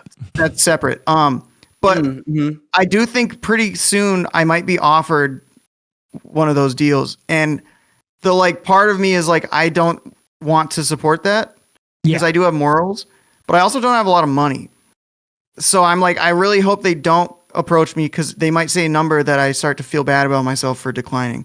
Yeah, I think, well, the thing is that yeah. that's their model, is that they recognize that they can offer you numbers Yeah, that you for sure. feel as if it's like almost like an ethical blunder to not take. Like, am I failing myself and my future family or my loved ones by not taking it? And I can tell you that the reason they are offering you that amount of money is because they intend to take from your community significantly more than you will ever be paid. Like, it's just, You'll never get subs again. They're No, taking all it's- your subscription money. I think that it is essentially like you're like going to overclock an engine that can never be restored, in my opinion. I think a lot of people who take it, first of all, beyond even like from the career trajectory perspective of it, I think that the products are patently villainous. I think that everything they intend to do is wrong. I don't think that there is a positive entertainment experience from gambling outside of maybe going to like an in-person casino with your friends. I think anyone who's gambling alone in their room is on a pathological trajectory towards devastation. Like, I don't think it's healthy. I don't think it's reflective of a person who's making sound decisions. I don't think it's rewarding. I think that it is a desperation. Gambling is the only addiction that offers respite from the consequences of addiction through your continued participation in the addiction itself, right? So you can't drink your way out of the problems that drinking causes. You can maybe escape through it, but you can't solve it. Gambling offers you, maybe if I land this one last, bet, then I will be able to recoup all of my losses and pay back my debts. I think it's fundamentally insidious. I think that you as a content creator really have one job, and it's to kind of be the vanguard, the protector of, your community in a sense. Like, you're an influencer, and what you do with that influence determines ultimately the outcome of your career. I think there are a lot of neutral products, right? I think some people can take gaming too far. I've promoted games. I think that some people can take, certain like food stuff too far. I've talked about food I love. There are a lot of things that can be problematic, but very few things present the lethality by way of the outcome of addiction, the sort of like logical fallacy loop of like, if I gamble more, I might be able to solve the problems of the gambling. And moreover, none of them offer me the amount of money a casino will. And I have to question, why then am I being offered a premium? I got offered something that was a prediction market deal, and it was 40 times what I would ever expect to make for no deliverables. They have so much money. So by way of what I would be paid, right? This was no deliverables, literal hashtag in my title. That's it. 40 times what I would ever get paid for a sponsor of a standard product. That, to me, tells me that they intend to not only make that money back, but also in my accepting of that, I normalize the acceptance of those deals. So not only do I create a new standard for behavior for other content creators, I am also exporting a fundamentally, malicious product onto a community that trusts me to not harm them. Now, granted, most people will say this: I'm not going to do that, Wake. I'm not an idiot. Of course you're not. I would say 99% of my community will not touch the product. That is not what the product intends. It intends to find the most psychologically vulnerable people in your community and ruin their fucking lives. That is how they make their money. That is what they want to find in you. And if you care about anyone in your community, anyone at all, you wouldn't do it. I think that that's the case. I think that a ton of streamers will jump through hoops to try to justify it, but it is irredeemably and inexorably evil. You cannot detach it from what it intends to do to the most vulnerable members of your community. And if you're going to say, well, then they're stupid, don't gamble, you are not an empathetic enough person to be deserving of any attention or any platform or any degree of influence. And I'll always stand by it. Yeah, that's my position. Sorry, it was really long-winded, but I talk about this a lot. No, but you're 100% right on money. Yeah. Yeah, I always think it's weird when I see, I sound more weird maybe though. I'm always just like, damn, like I'll see someone I fuck with, and then I'm like, oh, and there's like sponsored by this betting company or whatever, and I'm like, god damn it, like god damn it, bro. It's like it's a hard thing to reconcile, because like I think also ultimately, like as you've expressed, like I know that they were confronted with the number that they almost feel like they couldn't turn down, right? It's like life-changing money, and so I just think that ultimately, like the reality that it's like those sponsorships and like being able to accept that money is even allowed legally or like through Twitch's terms of services. A lot of it isn't legal, by the way, just so we were clear. Like a lot of these are completely undisclosed ads. It's a super, super, super big deal. They always are. Like when you just see an Instagram reel and then someone looks at their phone and they're on like Rain Bet Yes, it happens all the time. And it And I never hate when says it ad. happens with like a funny skit too. Oh, it's so annoying. It ruins it, honestly. Because like I'll be like legitimately laughing at something and then it'll immediately be like rain bet, got to bet on rain bet. And I'm like, oh, well, like, It also, one thing, because I've thought about it, I've considered it. I have been like approached with even just the concept, not like an offer, but like, would you do that? uh-huh. And it's conflicted me because also, just for clarity, I have 170 subs. Oh yeah. So I need money. And also, if anyone in the chat likes my vibe, Make sure you check out Somebody Knox. Throw a shout out in the fucking channel. but also like I just genuinely don't feel comfortable doing that. I have morals and stuff. Well, I'll also tell you this. Hold on. I've been kind of cutting you off, but I do want to just say before, you're good. money isn't a guarantee in streaming, obviously. But I think that generally speaking, you're very talented. And I think that even regardless of the medium, I think that you'll be successful and be able to make money no matter what. I think that you should never exhaust your potential to do good through your platform to make one check, because it can stick with you forever. And especially if you already feel moral resistance, I don't think you'll ever feel as if it was worth the pay. Now, there are instances where, let's say you have like a couple of kids, streaming's not working out, you bet the farm on it, you're 35, no work experience. There are some people for whom I'm like, I don't agree with this, but you're not going to be the target of my rant. Do you know what I mean? There are some people. I agree. Yeah, there are people with like a lot of. Sometimes people have families to feed, and it's like, I get it.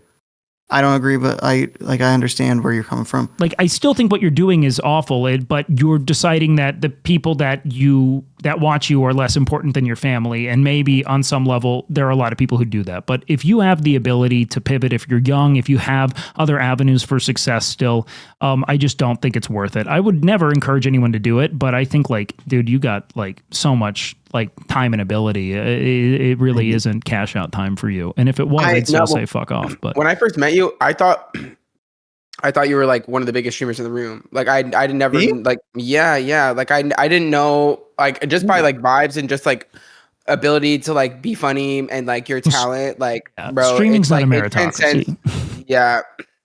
Yeah, no, literally, it's not. You're funny as fuck, both bro. of you also.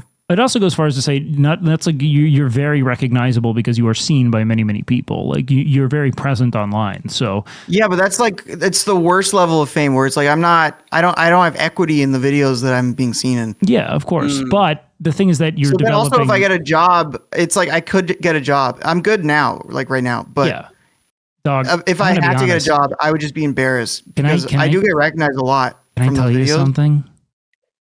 It is just in my head. If you really wanted to, I'm just saying you could rent out a studio space and make these videos, and you'd still. I have ideas for my like. I got like stuff. He's that cooking. I'm cooking up. I'm just saying that like you're a lot. Like I watched a lot of Nectar videos, and my chat like doesn't want to watch it if you're not in it. Like we don't like Aww. no, but I mean it. Like you actually make a lot of the like you bring enough self-awareness to an otherwise very vapid and kind of uninteresting thing to make it feel like it's not total fucking like goop. You know what I mean? Yes. And I value that. You are like the normal person in the room, which makes it kind of orient itself around how weird they are. Sorry. I've always said I'm like just a normal guy. Thank you. I appreciate that. I also wanted to say, though, one of the things that makes me uncomfortable about the gambling stuff is they specifically don't want you to mention that there's like a hotline or like. Yeah, that's crazy. I don't think I would do it if I couldn't also be like you, like, please don't. I don't think you should do it even. And like obviously you can't do that, but like they almost like don't want you to mention that. But those messages mean nothing to the people who are going to gamble. Like it's like I always felt like it's it's self-soothing to be like, don't gamble. You're not going to win. It's like I hate the amount of people who are willing to suck themselves thinking that is like sufficient deterrence. It's not going to deter the people who are like neurochemically predisposed to risk like that. They want to do these things, and you're giving them the keys, and and you could say they're going to do it anyway. Good. Don't make money off of it then. Make it more difficult for them to find. Don't fucking route them into the fucking online casino you have indirect equity in. Like I don't think that it's at all sufficient. The people who want to gamble are never going to list because they believe they can beat the odds. The thrill of gambling is knowing that risk is there and that you're defying it, right? That's why that's why it's so effective to advertise on Twitch, is because you get to watch live gambling, like live pursuits, big hits, you know? They're doing it with fucking play money anyway. Like none of it matters. They're not even using real money. I mean, they are technically. So a lot of these contracts are like, I'm going to give you 15 grand to gamble with every day you want to gamble, and whatever you make, you keep. So if you do dollar slots for an hour and you only bet $50 or $100, you get to take home $14,950 every day. You know, it is fake money. You know, there's no risk, no consequence. You know, if I want to know, like, I don't think this is even possible, just knowing enough about you that I know. Yeah. What circumstance would have to take place for you to create Wake Coin? Or Wake something coin? like that. There's no circumstance that would take place. Like if someone had a gun and it was like I have your mom. Well, yeah, I mean, and I'm not even trying to like suck myself about it. I just mean I have a really low threshold for money. Like I don't actually want that much of it. Any additional I have is like I'd be happy to like. Yeah. I think that money to me would entirely be about like, I don't think I'm gonna have kids personally. Maybe I do, but it like that would be dependent on me meeting someone that really wants kids that I'm into. You know what I mean? Like. Mm-hmm. I like the idea of it, but I only like the idea of doing it with someone that I really like. I'm so into you that I need to make more of you. I need more of you in the world. You know what I mean? Like the world needs you to exist. Like the opposite twice. of Nick Cannon. Yes. Yeah, kind of. Like that's like to me what would require me to want to have a kid to begin with, right? So I don't really need that much, you know? Like I ultimately would only do it if I felt like I was like being threatened or someone I loved was being threatened. Because like to me, I have other, like I've saved money. I'll go back to school, and you know, even if I didn't, I'd take out loans and shit. Like I would find a way to go like, ultimately I want to work in academia if I can. I think that'd be a cool end to life. I'd like to do that for a stretch of time. So I want to go back to school. Take your class. Damn, you let me know what school you're fucking teaching at. I'll be there. I'll enroll. Well, that's very sweet. I mean, I don't know if I'd be capable of it, but like my dream ultimately, if this doesn't happen, is it'd be nice to like have a professorship at a school I love and like, dude. Yeah, like I like the idea of having a professorship and like, you know, working with like inquiring young people who want to do cool shit. Like that's really cool to me. So that's what my uncle did, it's what my grandfather did. It's kind of what I would like to, you know, follow suit with. But I was going to say, no, please go ahead. I was going to say you have a perfect fallback thing if you wanted to, which is just make like sexy lumberjack videos or something. Just chop wood. Like, you know, where a guy's like chopping wood with his shirt off, and then he like wipes sweat, and it's like a up close. Like you would make bank if you can use to. That means a lot. You know, I am kind of I am a fan of the like genre of taking normie content and making it like for like horny moms, you know, like you know that dude who cooks, who just like is like licking dough, donut daddy. Like I think that's really campy and funny. Like I that's like the closest to sexualizing myself I think would be actually fun, you know. I made one of those videos. You did? That sounds really good. It went really it did really well. Wait, when did you do this? I want to see it. Let me find it. Yeah, drop that shit. A year ago. Oh shit! Wait. Yeah, pull that up, Jamie. We need a link. Yeah, we're gonna need to check that out. Look at your little Stimmy LaBoo like bunny. Oh thing. yeah. This thing. Oh, I got this doing the girly pop day where I got all the performative male trinkets. We have a Tamagotchi. Oh, yeah. Where's the kitty that you've been? May. Yeah, that's Josh's cat. You'll meet Josh eventually. He's a fucking idiot. But that's another thing. Make sure you guys hang out with your normie friends. Agreed. An internet person. I hung out with my normie friends yesterday, and it was the most beautiful experience ever. Wait, hold on. I'm watching this. You can tune it on my stream real quick. I got to see this. Yeah, I got your stream pulled up.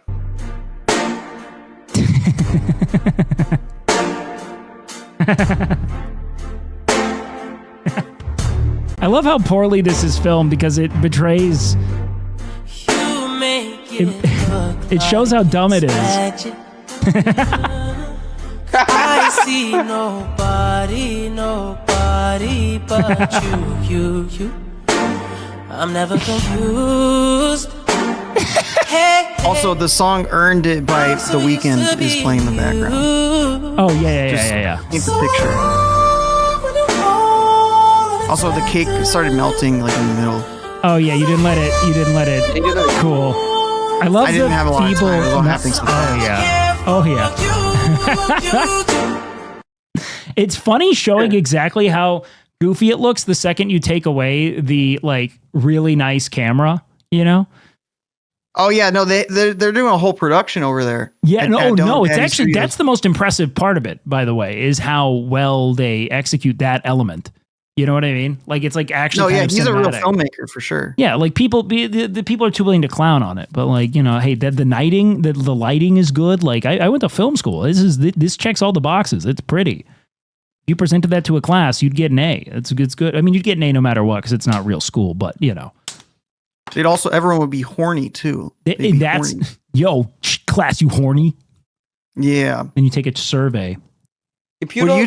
That would be like your students of your class. Yeah. You all getting an H for horny? You're not. No computer. Good question. How do you guys feel about like the meta glasses, like out in the world content that feels like remarkably shitty, but also sometimes has really funny outcomes? I don't know yet. I think it's fundamentally terrible. But there's also that one guy who goes around and goes, computer, make these guys gay and horny. Computer, make this guy gay. Computer, initiate cock and ball torture sequence. You've been programmed. Like that part's funny. I like that. The computer guy's funny, but like then also you have like, I'm sure like Jack Doherty fucking copycats and that sucks, Computer, make these guys gay and horny. Yeah, it's like he needs like a soundboard of robot noises for me to like fully like that's all I need. You want to Also, but elevate that guy's the content a little bit. You're like, we could go further. Or you mean out in the world? More. You mean you want him to like have that out in the world, or you want it to be in post? I'm just talking to Luke. How I like In the world for sure. In the world, yeah. I think that you need. Otherwise, I'll never I would maybe believe it. more too. Yeah, no, 100%. I agree with you. I would be like, oh fuck. Yeah, that's how Cock we and ball torture. I would call my mom. I'd be scared. Your mother would be I'm like, Blue Bloods is running. Don't call me for another 30 minutes. Yeah, please don't talk to me. Please don't. Tom Selleck is on TV right now. To be fair, Tom Selleck's still so hot. Like is Tom Selleck only hot to men, or do women also find him hot? Because to me, that's the idea.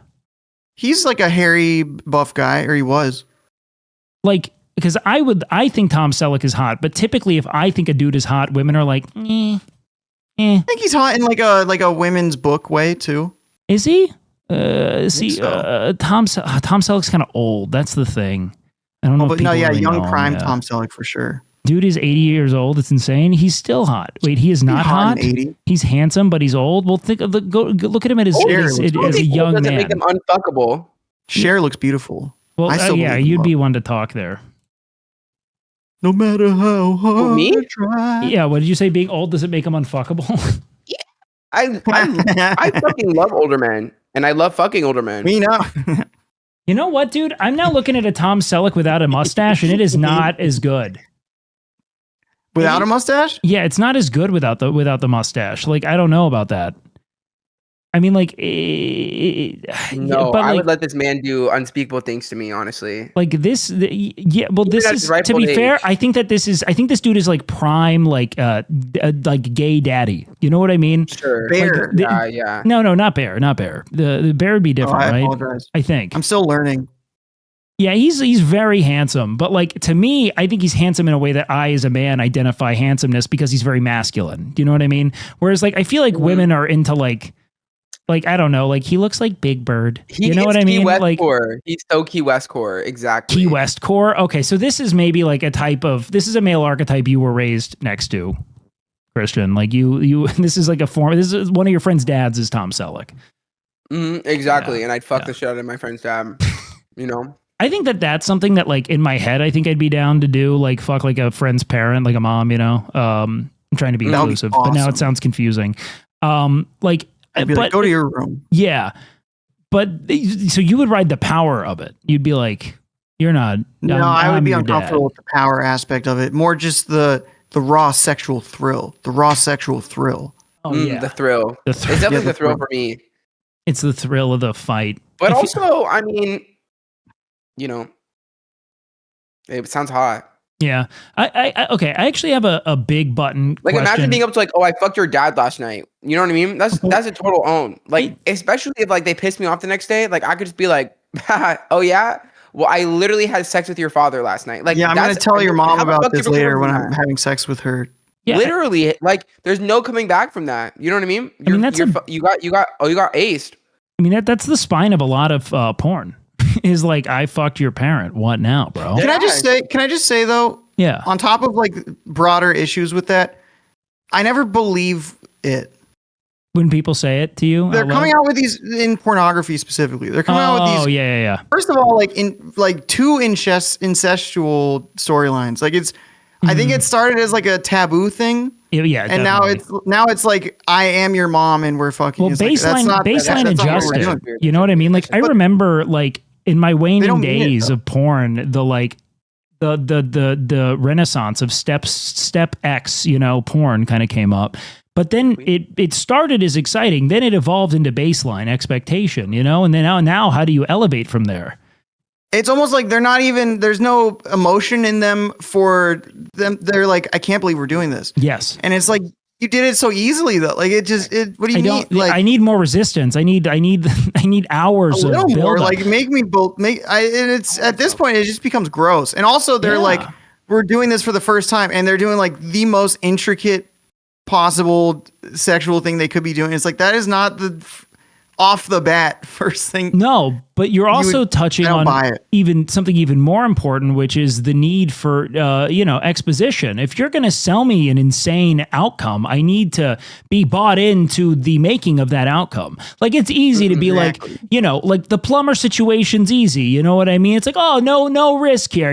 The guy comes in, you can't pay, he's going to deliver a different kind of pipe. I can get behind it, but you're going to let me think that the bond between a mother and their son is going to erode over the course of one passing in a hallway. It doesn't work, And now the writer in us is conflicted, and a frustrated writer simply cannot come.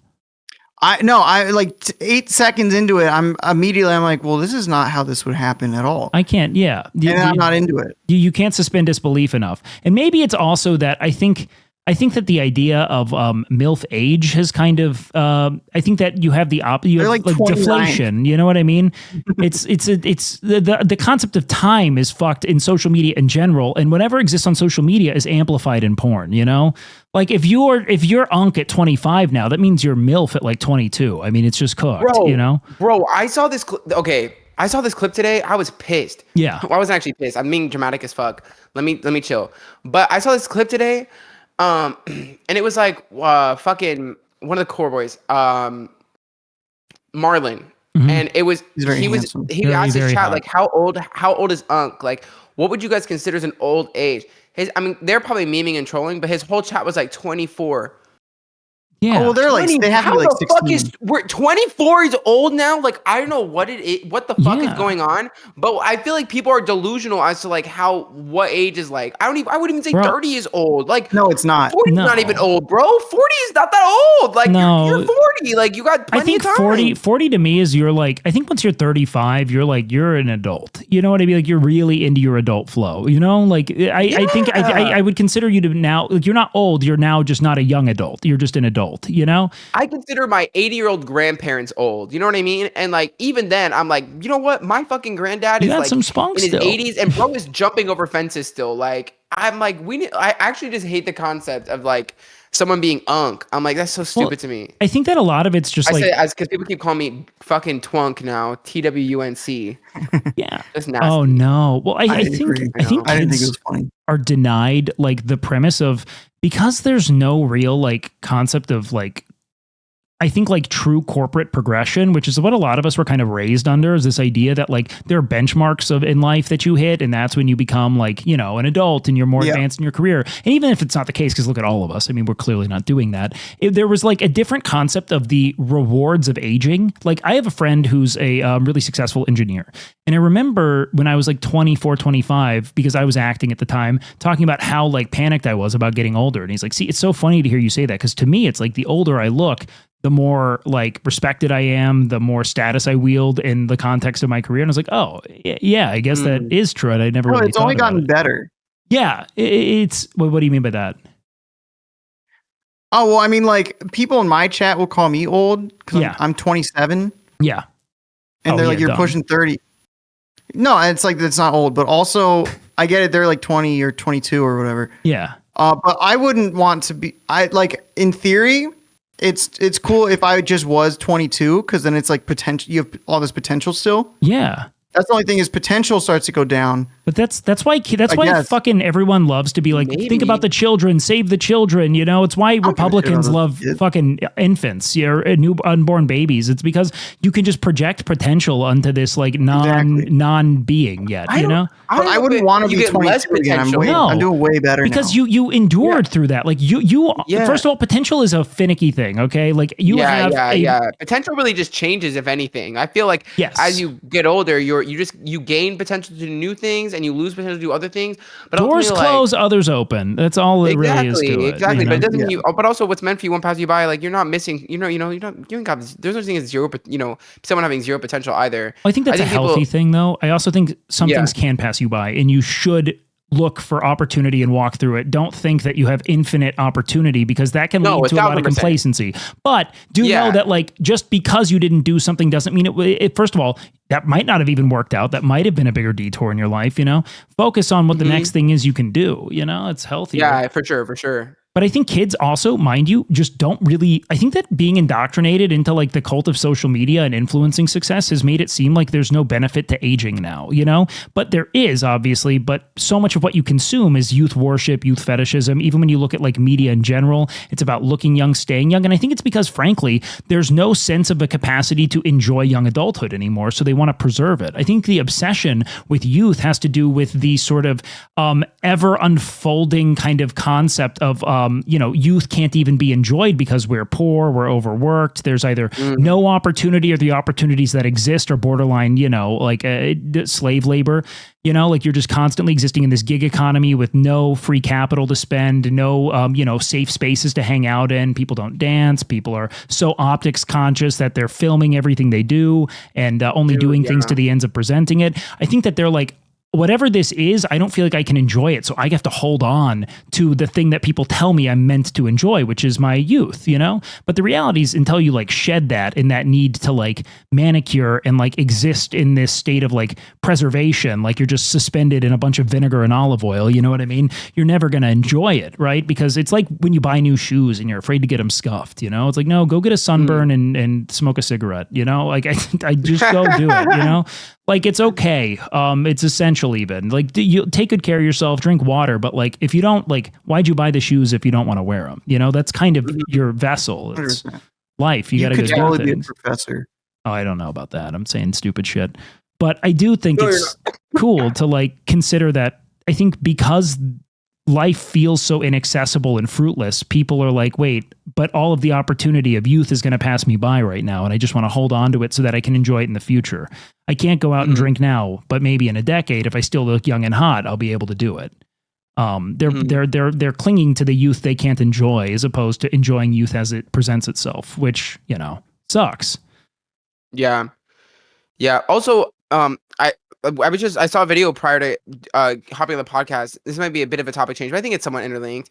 But it was this concept that like, there's always like a lot of like media about how Gen Z people aren't spending money on alcohol, or Gen Z people aren't doing this, they're not having kids, they're not having sex, whatever. Yeah.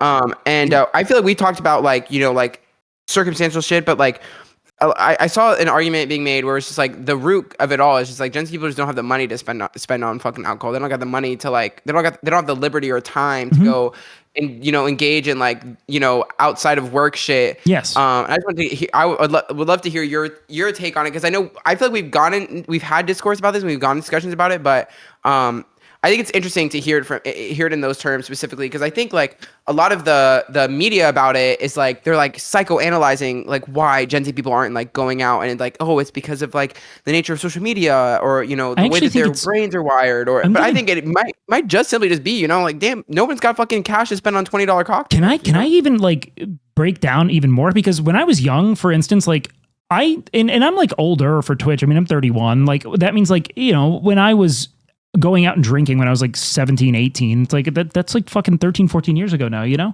The reality is that like I think one of the things that really has to be considered, and this is something I really like to circle everything back to, because beyond social media conditioning, right? Beyond the ways in which this kind of like belief in our own lack of preparedness prevents us from being bold, because the world wants to sell you a problem, right? Because problems can be solved with solutions, money, courses, products, etc. It makes you a perpetual consumer to feel perpetually inadequate.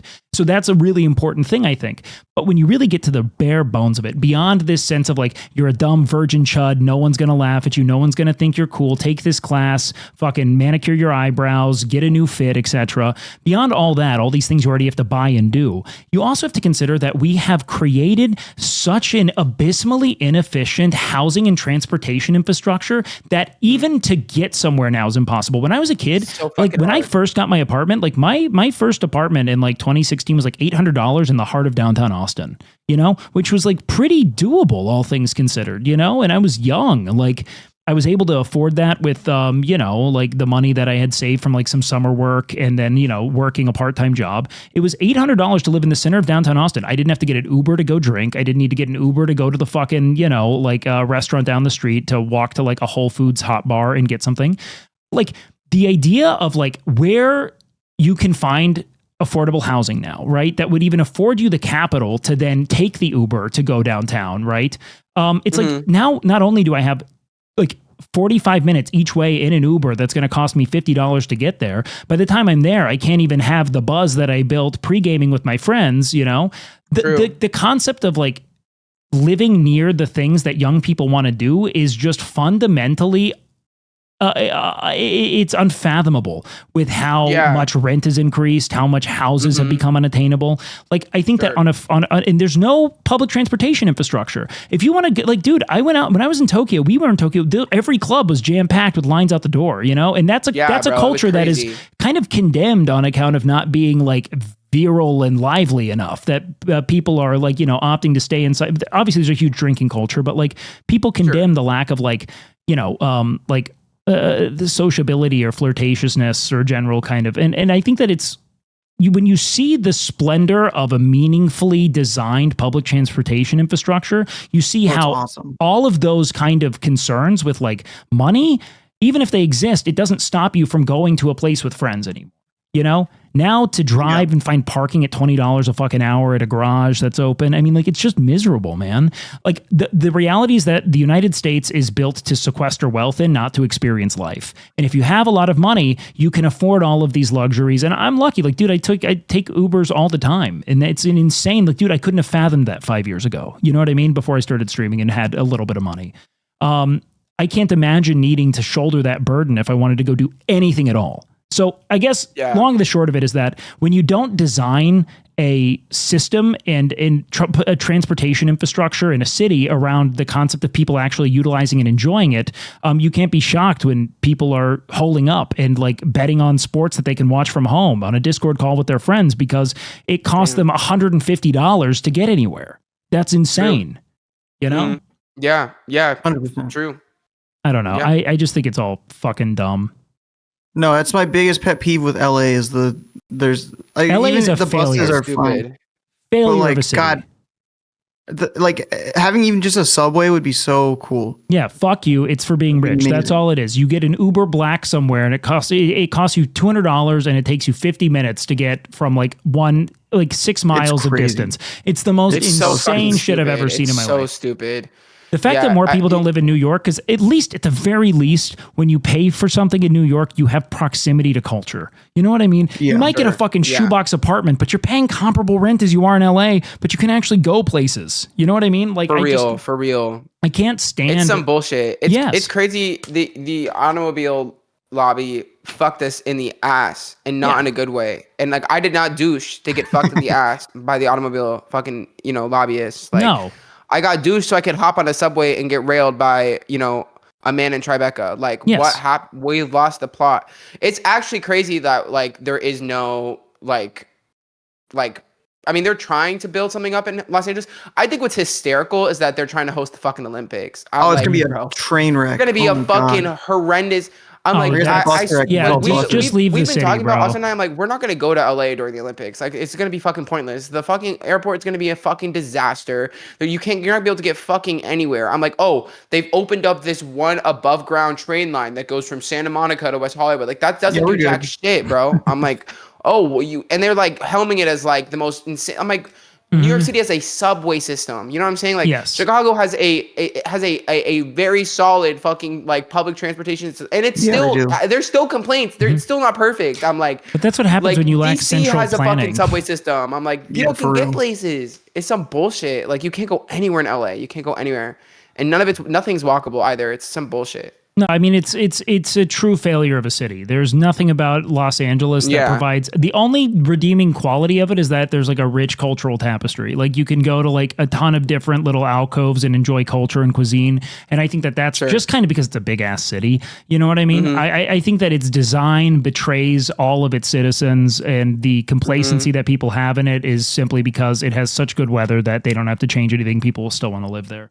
You know, it's true. I just, man, there's nothing that makes me more upset than the reality of how like Euclidean zoning and the division of like residential, commercial, and in industry on some level has created a totally uninhabitable world for a lot of Americans, especially if you don't have a car. And even having a car, you got to think about the fucking expense of that shit, man.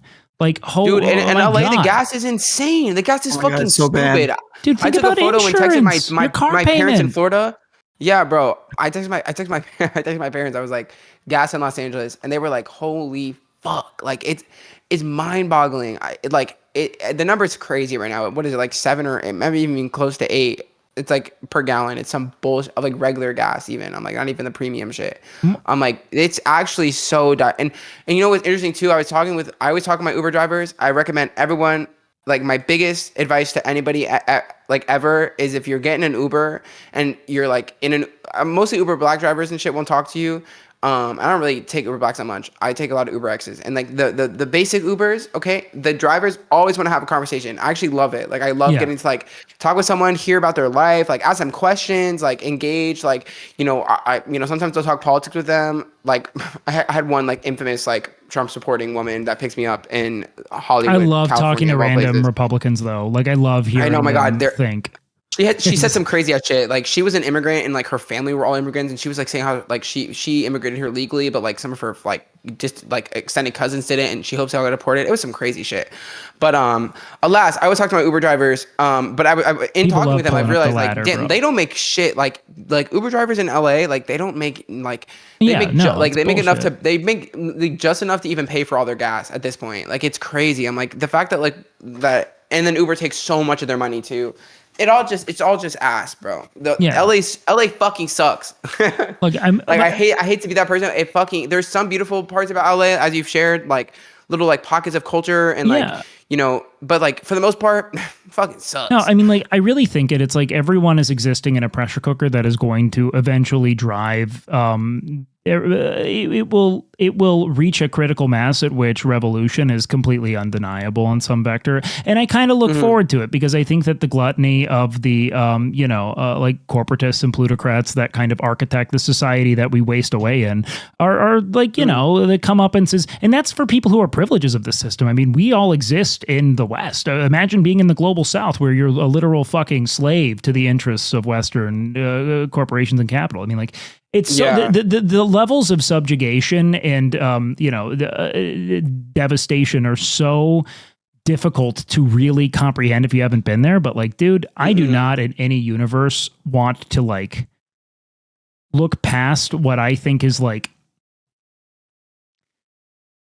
not only have we been denied the possibility of creating for ourselves a life of dignity through labor, right? Which we're privileged. I mean, I'm privileged. I've been able to do that here, which is cool as shit. But like, for the majority of people who are even college educated, their labor hardly affords them rent in the city they work in. That is completely unprecedented levels of inequality in the United States. You know, like, people who came by with little education were able to work in a major city through a relatively blue collar position and afford houses for both themselves and their spouse, you know, and they were able to raise families accordingly. Everything feels fruitless when your money just goes right back into the pockets of the people who pay you, because the reality of where you live makes it impossible to build for a future. And eventually people are going to stop showing up, you know, like there will be a time. And, you know, I think it's just a delicate dance right now, but that doesn't stop you guys from gambling at wake.com, guys. Don't forget, what little you do have could be transmuted into huge winnings, which is also why I think gambling is taking off, by the way. It's like, look, there are two jobs, gambler and clipper that puts gambling account on the watermark. No, those are the two new jobs in 2026. Those fucking clip accounts are crazy, bro. That's psychotic. Crazy. Just you know what we psychotic. don't clock enough though is like there's a lot of streamers who have like clipping like it's pay they've to organized win. their clipping. It's pay to win. And yeah, it definitely, first of all, it's pay to win. But second, it's so interesting. Like we'll talk about clipping and stuff like that. And like we don't talk about enough how many streamers have built these like clipping infrastructures that ultimately are the clippers who are doing the shitty things, and they're not also holding those clippers accountable or like, you know, making any guidelines to prevent them from like creating the clips that they do. You know what I mean? And they're still sending payments if they get a high functioning clip with them in it. So it's like there are streamers who are incentivizing bad clipping, and it's, you know what, it's never the girly pops. That's all I have to say on that. Yeah, like, it's always the men who are paying these fucking clippers to do all this shit, and it's the girly pops who suffer because they're always fucking, you know, out of context clipping women. It's crazy. Oh, they do that all the time.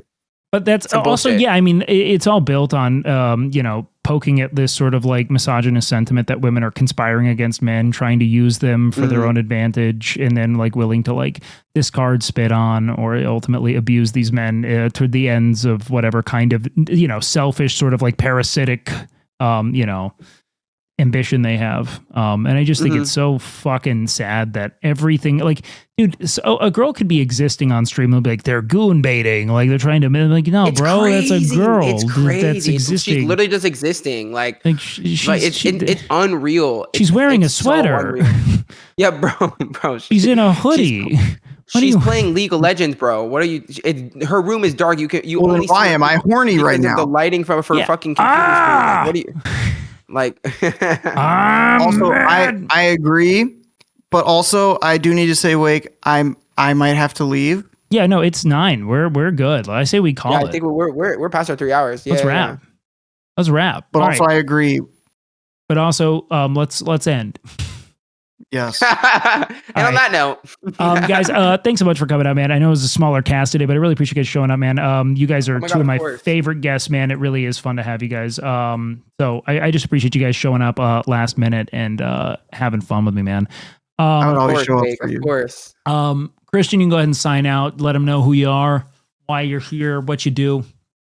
Twitch.tv/Crinchen, variety streaming. I said I was gonna play fucking Subnautica tonight, but I am fucking cooked, low key. So I'll be playing Subnautica on my stream all night tomorrow. So I'm just throwing Let's that out go, there. baby. Subnautica playthrough. I'm trying to get through the whole fucking game before Subnautica 2 comes out, and then I have to co-op and like be somewhat like good if I'm like playing with friends or whatever, you know, whatever to ship. Anyways, yeah. And variety streamer, Twitch.tv/Crinchen, WWake, WNut. Love you, baby. Always have a blast. Have Peace, fun. y'all. Tell us when I say hi. I will. Bye-bye. All right. And me Bye. also. All right. Okay. Yep. And do that. All right. Dude, thank you so much for coming on, man. I had so much fun. Thank you for having me. I always enjoy it. You're a great time. Likewise. Yeah, guys, go ahead and give his stream a look. All right. And that's very, very funny. And Thank you. Also, though, I am about to turn off the stream. I'm rating one of my friends. do that. But I appreciate you. Likewise, Thank you so baby. much. Thanks for hopping You're the on. man. And I'll catch you soon. And you as well, equally. Peace, baby. See ya. All right, ladies and gents. Let's see. It is. How are you guys feeling? What's going on the internet? Do you guys? How's the vibe right now? I thought that was an awesome pod. I actually am really glad we did it. I was planning on not running it tonight because we just didn't have a lot of people. But like I kind of liked that. I like a good trio, you know? Let's see. Do we have a bunch of refugees tonight? Did Willie go live? If he didn't, we might watch something here for maybe we do an episode of something before I go to bed. Just to offer you a little bit of love. He did not. Oh my God. Well, I can't leave my reality TV frogs totally without a paddle here. Here, give me 1 sec. Let me go pee and figure out if I got the juice for this, okay? I really like the vibes. Hey, guys, I just want to say before I pivot and talk other things, please go make sure you check out, Christian and Nut, especially Blau as well. But, Blau's a rich, Los Angelino debutante. He's in high society. But, I just have a couple of people who every now and then we pull up people that I just think are like really funny, man. Like Nut makes me laugh so much, man. Christian is such a fucking like bright beacon of light. He's goofy. He's so funny. He's so smart, we just have so many awesome people that I really am excited to be able to help at all with whatever minimal audience, we've built in this dumbass fucking website. So, I really liked the chill vibe.